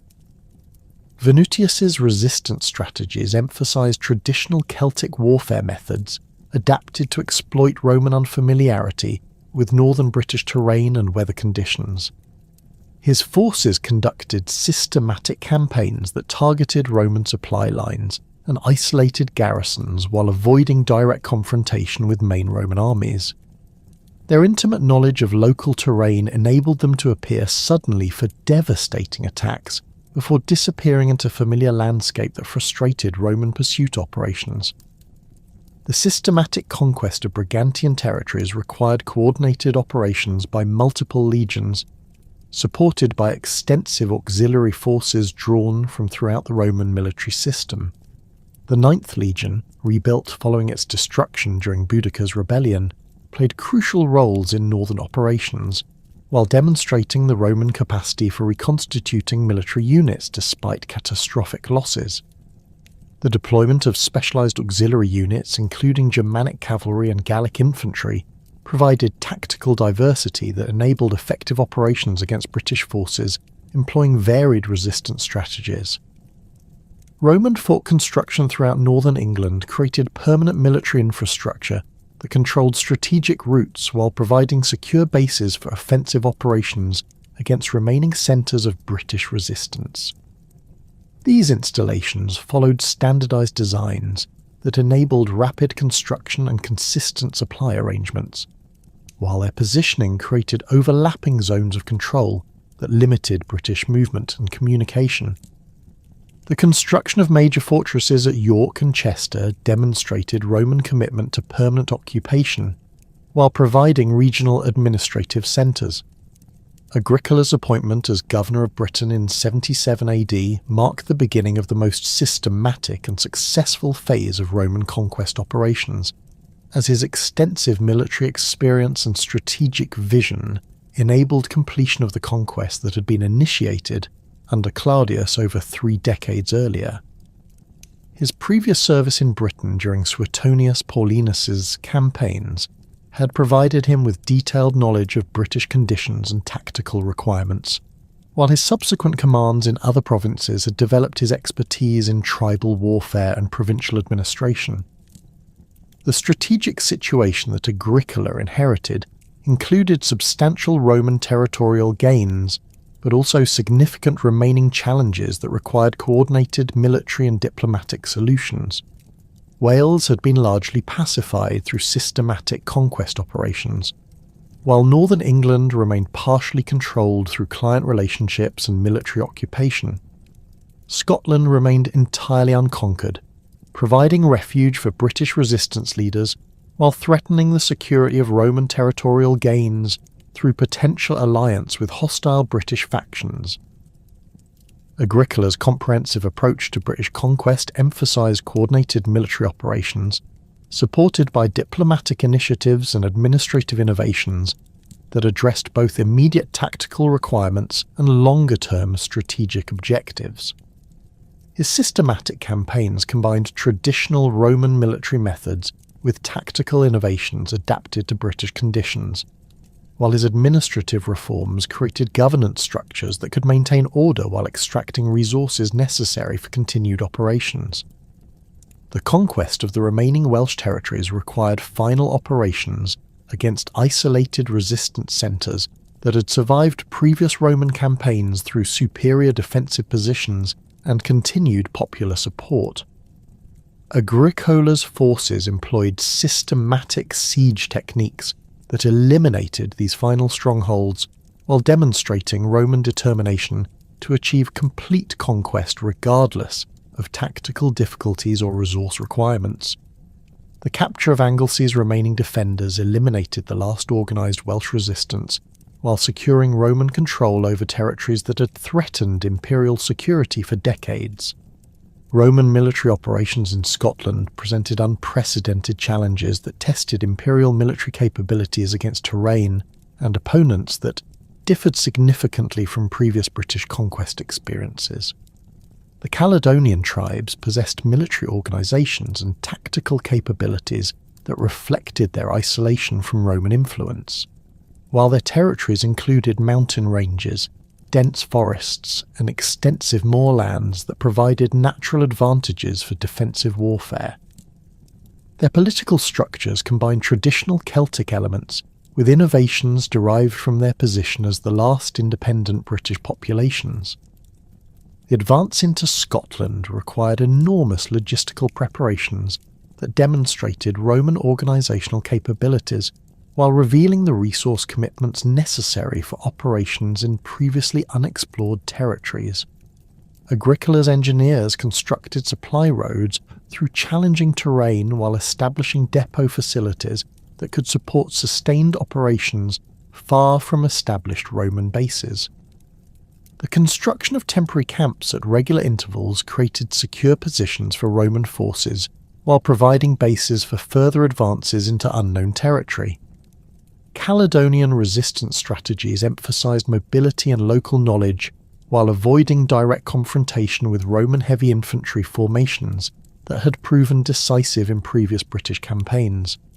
Their forces conducted systematic harassment operations that targeted Roman supply lines and isolated detachments while employing terrain advantages that negated Roman tactical superiority. The coordination of multiple tribal groups under unified command demonstrated political and military capabilities that surprised Roman commanders accustomed to dealing with fragmented British resistance. The Battle of Mons Graupius in 83 or 84 AD represented the climactic encounter between Roman and British forces that would determine the ultimate extent of Roman conquest in Britain. The location of this decisive engagement, possibly in the Grampian Mountains of northeastern Scotland, provided Caledonian forces with terrain advantages while offering Roman commanders opportunities to employ their superior tactical coordination against concentrated enemy forces. The battle's outcome would determine whether Roman conquest would encompass the entire British Isles or establish permanent frontiers that excluded significant British territories. Calgicus emerged as the primary leader of Caledonian resistance, demonstrating the political and military capabilities necessary for coordinating multiple tribal groups in opposition to Roman conquest. His reputation for military expertise and political wisdom enabled him to create unified command structures that transcended traditional tribal rivalries, while maintaining popular support for continued resistance. Despite enormous casualties and material losses, his leadership represented the final expression of independent British political authority before the establishment of permanent Roman control. The speech attributed to Calgisius by Tacitus, though probably reflecting Roman literary conventions rather than actual British rhetoric, captured the fundamental issues that motivated Caledonian resistance to Roman conquest. The themes of freedom versus slavery, traditional culture versus foreign domination, and indigenous political authority versus imperial administration resonated throughout Celtic society while providing ideological justification for continued military resistance, despite overwhelming Roman advantages in resources and organisation. The tactical deployment of forces at Mons Graupius revealed both Caledonian military capabilities and the limitations that would ultimately determine the battle's outcome. Caledonian forces occupied elevated positions that provided defensive advantages while enabling coordinated attacks against Roman formations advancing uphill. Their deployment included both infantry forces armed with traditional Celtic weapons and cavalry units that could exploit mobility advantages in familiar terrain, while their superior numbers created opportunities for enveloping Roman positions despite tactical disadvantages. Roman tactical arrangements at Mons Graupius demonstrated Agricola's expertise in coordinating diverse military units while exploiting terrain features that could offset Caledonian numerical advantages. The deployment of auxiliary infantry in forward positions absorbed initial Caledonian attacks while preserving legionary forces for decisive counterattacks, while Roman cavalry positioned on the flanks created opportunities for enveloping manoeuvres that could exploit gaps in Caledonian formations. The systematic coordination of artillery support provided additional tactical advantages that maximised casualties among attacking Caledonian forces. The battle itself revealed both the effectiveness of traditional Celtic warfare methods and their ultimate inadequacy when confronted with disciplined Roman resistance, supported by superior tactical coordination. Caledonian initial assaults achieved limited success against Roman auxiliary positions, but their inability to maintain coordinated pressure enabled Roman counterattacks that exploited weaknesses in Caledonian tactical arrangements. The systematic Roman advance, supported by artillery fire and cavalry attacks against Caledonian flanks, created cascading failures in British resistance that led to complete tactical collapse. Roman casualties during the engagement, reported as minimal compared to enormous Caledonian losses, reflected both the effectiveness of Roman tactical arrangements and the devastating impact of disciplined military organisation against traditional tribal warfare methods. The systematic pursuit that followed the battle eliminated remaining Caledonian military capabilities while demonstrating Roman determination to achieve decisive victory that would prevent future resistance attempts. The aftermath of Mons Graupius witnessed the systematic Roman occupation of southern Scotland through the construction of fortifications and the establishment of administrative systems designed to prevent the revival of organised Caledonian resistance. Roman engineers constructed a line of forts extending from the Forth to the Clyde that created a defensive barrier while providing bases for operations against remaining centres of British independence. These installations demonstrated Roman commitment to permanent occupation while creating infrastructure that could support economic development and cultural integration. The limits of Roman expansion in Britain became apparent through the enormous resource requirements necessary for maintaining permanent occupation of territories that provided limited economic benefits while requiring constant military vigilance against hostile populations. The decision to establish permanent frontiers rather than continuing conquest operations reflected imperial recognition that the costs of complete British occupation exceeded potential benefits, while the strategic situation in other provinces required military resources that could not be indefinitely committed to British operations. The construction of the Gask Ridge fortifications represented the first systematic attempt to create permanent Roman frontiers in northern Britain, establishing defensive lines that could control access to conquered territories while limiting the military resources required for border security. These installations featured standardized designs that enabled rapid construction and consistent supply arrangements, while their positioning created overlapping zones of observation and control that could detect and respond to British infiltration attempts. The establishment of permanent Roman frontiers in northern Britain following Mons Graupius marked not merely the conclusion of military conquest, but the beginning of a profound cultural transformation that would fundamentally alter British society over the subsequent decades. The systematic withdrawal from advanced Scottish positions during the late 80s AD, necessitated by military crises on the Danube frontier, created a stable boundary that enabled Roman administrators to focus their efforts on the comprehensive integration of conquered territories into imperial civilization. The process of Romanization unfolded through multiple interconnected channels that penetrated every aspect of British life, from the grand public buildings that redefined urban landscapes to the intimate domestic spaces where families adopted new customs and material culture. Unlike the dramatic military campaigns that had established Roman political control, this cultural transformation occurred gradually through the accumulated impact of countless individual decisions to embrace Roman practices, technologies, and social arrangements that offered practical advantages or enhanced status within the emerging Romano-British society. The establishment of Roman towns represented the most visible manifestation of cultural change, as these planned settlements introduced entirely new concepts of urban organisation that contrasted sharply with traditional British hillforts and scattered rural homesteads. Verulamium, rebuilt following its destruction during Boudica's rebellion, exemplified the sophisticated urban planning principles that Roman engineers applied throughout Britain. The town's grid street pattern, derived from military camp layouts, created rational organisation that facilitated commerce, administration, and social interaction while demonstrating Roman mastery over landscape and environment. The Forum and Basilica complex at Verulamium functioned as the civic heart of Romano-British urban life, providing venues for commercial exchange, legal proceedings, and public assemblies that had no precedent in traditional British society. The Basilica's massive timber-framed hall, measuring over 100 metres in length, could accommodate thousands of participants in public meetings, while its architectural grandeur demonstrated Roman engineering capabilities and aesthetic sensibilities.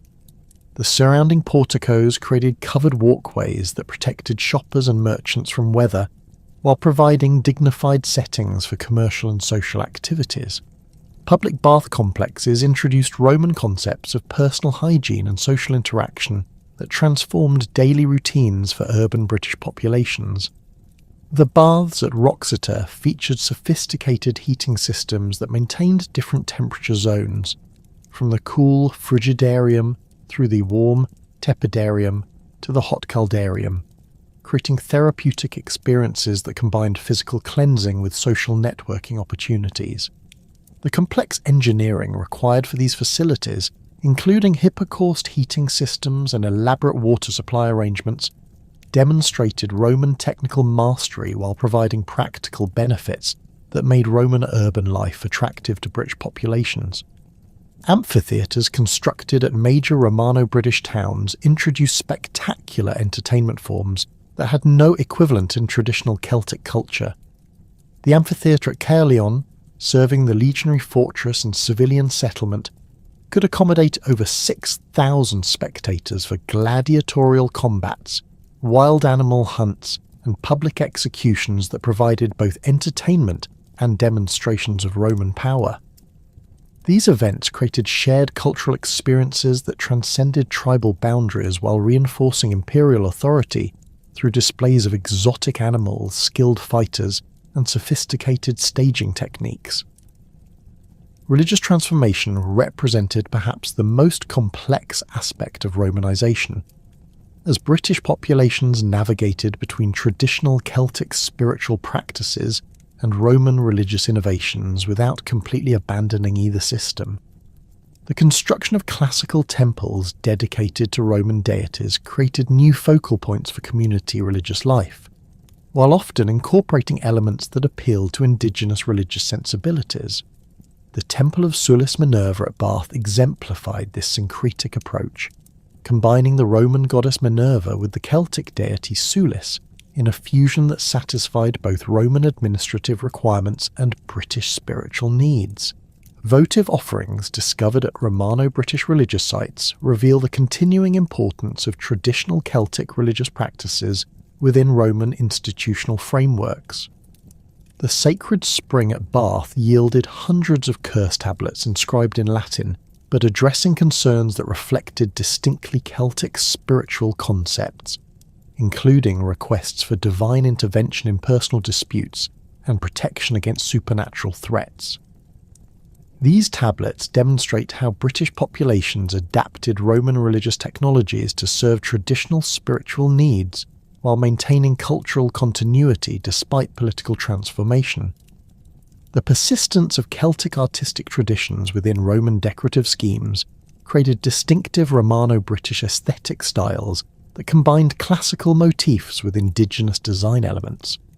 Mosaic pavements from villas such as Bignor and Fishbourne incorporated Celtic spiral patterns and stylized animal forms alongside traditional Roman geometric designs and mythological scenes. These artistic fusions reflected the cultural negotiations that characterized Romano-British society. As craftsmen and patrons sought to demonstrate their Roman sophistication while maintaining connections to ancestral traditions, metalworking traditions evolved to incorporate Roman techniques and forms while preserving Celtic decorative preferences and symbolic meanings.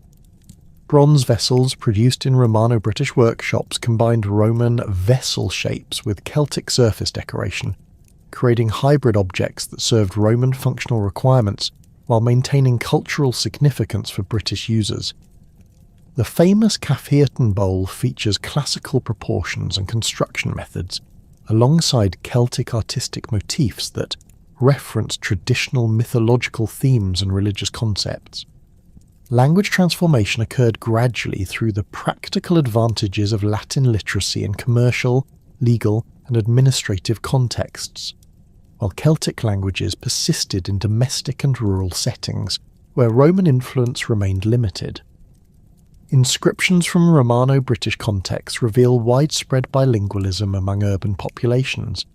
with Latin dominating formal public communications, while Celtic personal names and linguistic elements appeared in private contexts. The Vindolanda tablets provide exceptional evidence for this linguistic complexity, recording everyday communications that mixed Latin administrative language with Celtic personal names and colloquial expressions. Educational systems introduced Roman literary culture and intellectual traditions while adapting to local conditions and requirements. Schools established in major Romano-British towns taught Latin grammar, rhetoric, and literature to the children of elite families who sought to prepare their offspring for careers in imperial administration or commerce. The curriculum included classical authors such as Virgil and Ovid, alongside practical subjects including mathematics, law, and geography that provided skills necessary for participation in Roman economic and political systems. The emergence of Romano-British identity represented a new form of cultural belonging that transcended traditional tribal boundaries while maintaining connections to local landscapes and ancestral traditions. This identity combined pride in Roman citizenship and imperial achievements with attachment to British territories and cultural practices that distinguish provincial populations from metropolitan Romans. Tombstone inscriptions reveal individuals who identified themselves through Roman military service or urban occupations while maintaining Celtic personal names and family connections that preserved indigenous cultural elements. Elite British families navigated the complex process of cultural integration through strategic adoption of Roman customs and material culture that enhanced their status while preserving essential elements of traditional authority. The palace at Fishbourne demonstrates how British aristocrats could embrace Roman architectural styles, decorative programs, and lifestyle practices while maintaining their positions as leaders of indigenous communities. The building's sophisticated design incorporated Roman villa planning principles with modifications that accommodated Celtic social customs and entertaining practices. Marriage alliances between Roman officials and British aristocratic families created kinship networks that facilitated cultural exchange while establishing personal relationships that transcended ethnic boundaries. These unions produced children who inherited dual cultural legacies, growing up bilingual and bicultural in ways that enabled them to serve as intermediaries between Roman and British communities. The tombstone of Regina at South Shields records such a cross-cultural marriage, commemorating a British woman who married a Syrian auxiliary soldier, demonstrating the complex ethnic interactions that characterized frontier society. Administrative integration proceeded through the gradual incorporation of British tribal territories into Roman governmental systems that adapted imperial institutions to local conditions and requirements. The civitas system preserved tribal identities and territorial boundaries while subjecting them to Roman legal frameworks and administrative oversight.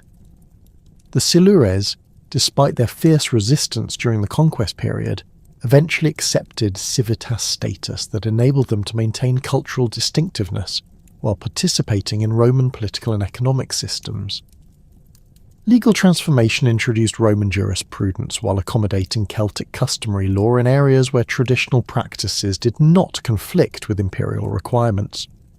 Romano-British legal proceedings combined Roman procedural formalities with local knowledge of customary relationships and obligations, creating hybrid systems that maintained social stability while advancing imperial legal principles. Legal inscriptions reveal the complexity of these arrangements, recording decisions that applied Roman legal concepts to disputes involving traditional Celtic social relationships and property arrangements. Economic integration connected British agricultural and craft production with imperial commercial networks that created new opportunities for wealth generation while transforming traditional economic relationships. The development of villa estates represented the most significant change in rural economic organisation, as British landowners adopted Roman agricultural techniques and architectural styles while maintaining control over ancestral territories. These estates combined Roman organisational efficiency with British agricultural knowledge, creating productive systems that supported both local consumption and export to continental markets. Craft specialization intensified under Roman influence as urban markets created demand for standardized products, while imperial administrative requirements necessitated new categories of goods and services.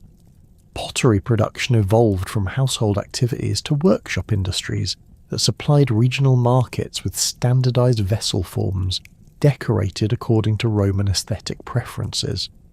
The Nene Valley pottery industry exemplified this transformation, producing colour-coated vessels that combined Roman technical standards with decorative schemes that appealed to Romano-British consumers.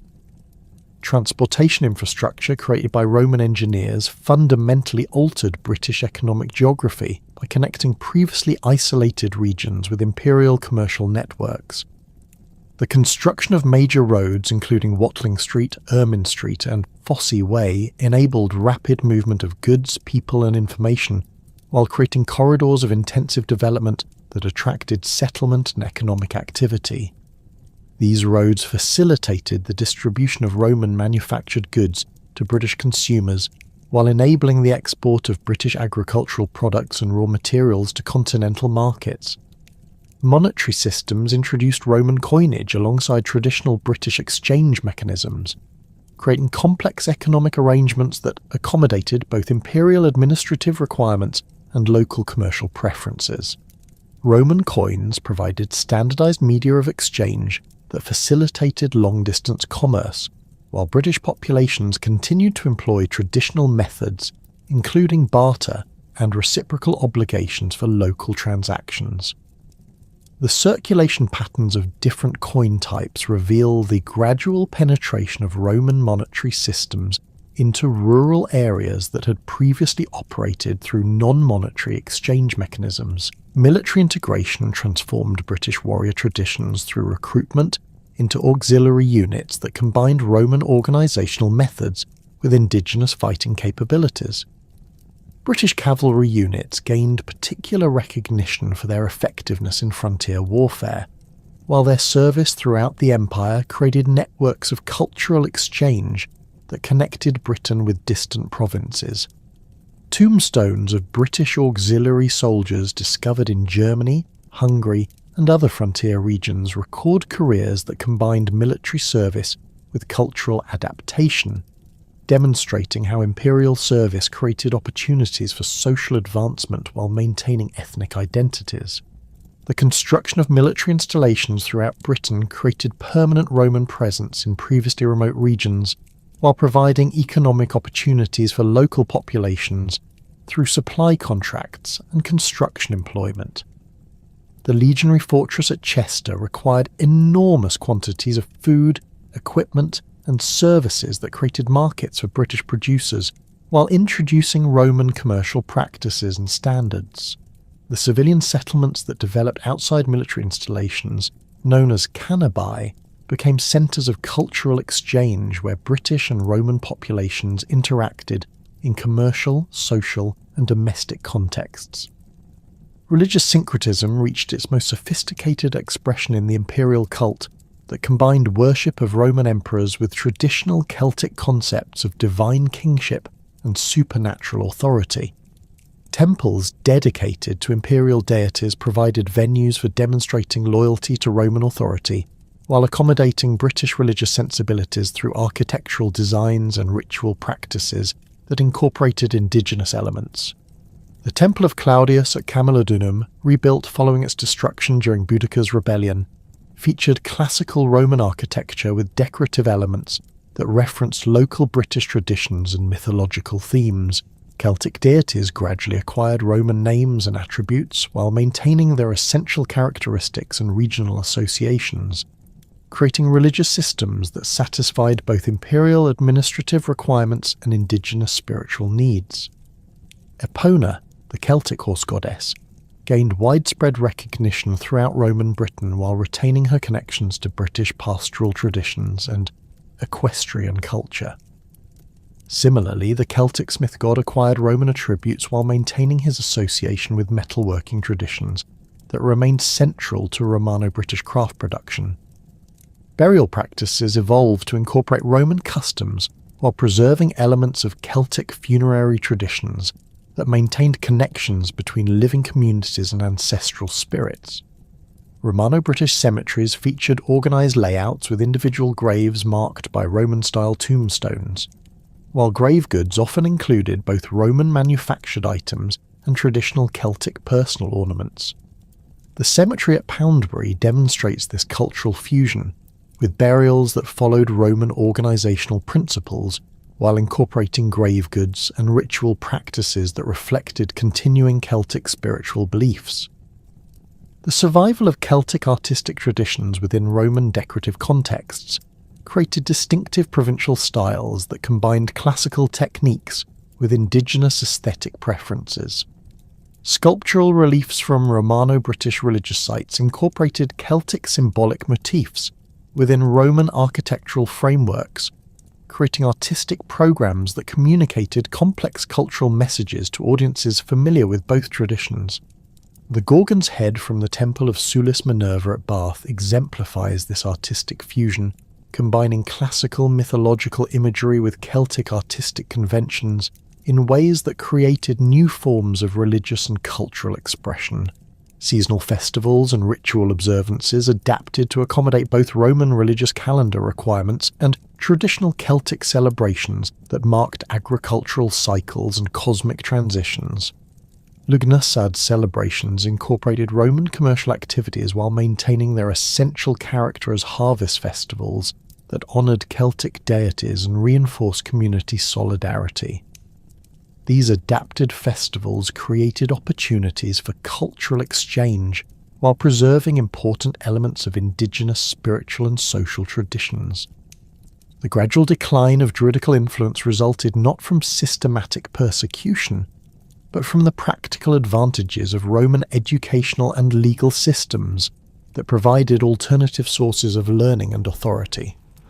Young British aristocrats increasingly sought Roman education that provided access to imperial careers, while Roman legal procedures offered more predictable and enforceable resolution of disputes than traditional Druidical arbitration.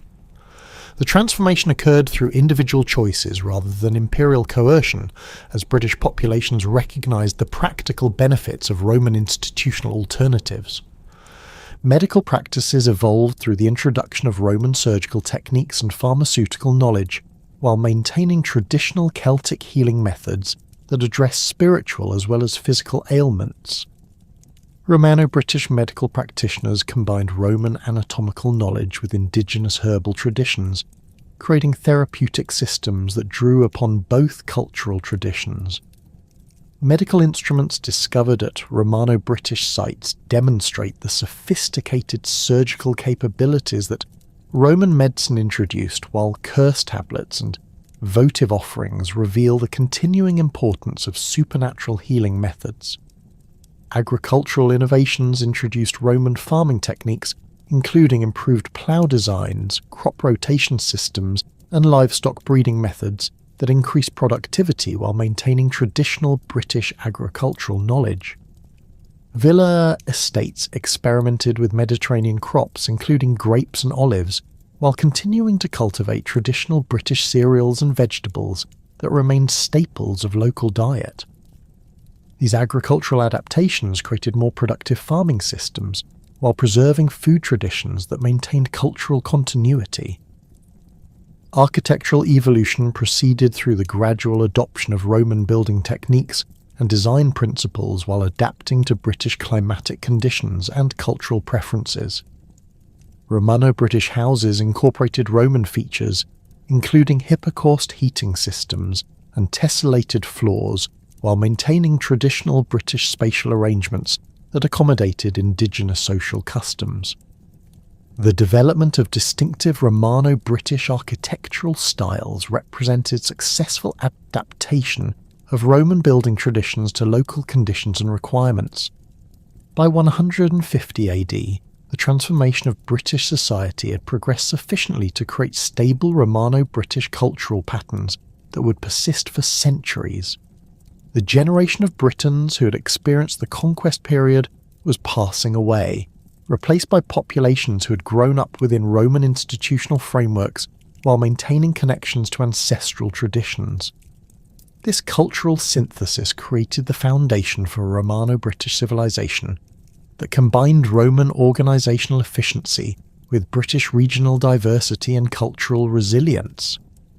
The legacy of the ancient Britons extended far beyond the Roman period, influencing the development of post-Roman kingdoms and medieval cultural traditions that preserved elements of pre-conquest British identity. The territorial boundaries of Romano-British civitates provided frameworks for post-Roman political organisation, while Celtic languages and cultural practices survived in Wales and Cornwall despite centuries of Roman influence. The complex cultural negotiations that characterised Romano-British society established patterns of adaptation and resistance that would influence British responses to subsequent cultural transformations throughout the medieval period. The memory of pre-Roman British independence remained embedded in oral traditions and genealogical claims that connected medieval Welsh and Cornish populations with their ancient predecessors. The figure of Arthur, whether historical or legendary, represented the enduring appeal of British resistance to foreign domination while embodying the cultural synthesis that characterised Romano-British society. These traditions preserved essential elements of ancient British identity while adapting them to changing political and cultural circumstances. Thus ended the independent existence of the ancient Britons as a distinct cultural and political entity, not through sudden conquest or cultural destruction, but through the gradual transformation that created Romano-British civilization. Their legacy lived on in the landscape they had shaped, the languages they had spoken, the artistic traditions they had developed, and the cultural patterns they had established. The Romano-British society that emerged from this transformation represented neither simple Roman domination nor British cultural survival, but rather a new form of civilization that combined the best elements of both traditions while creating something entirely unique in the ancient world.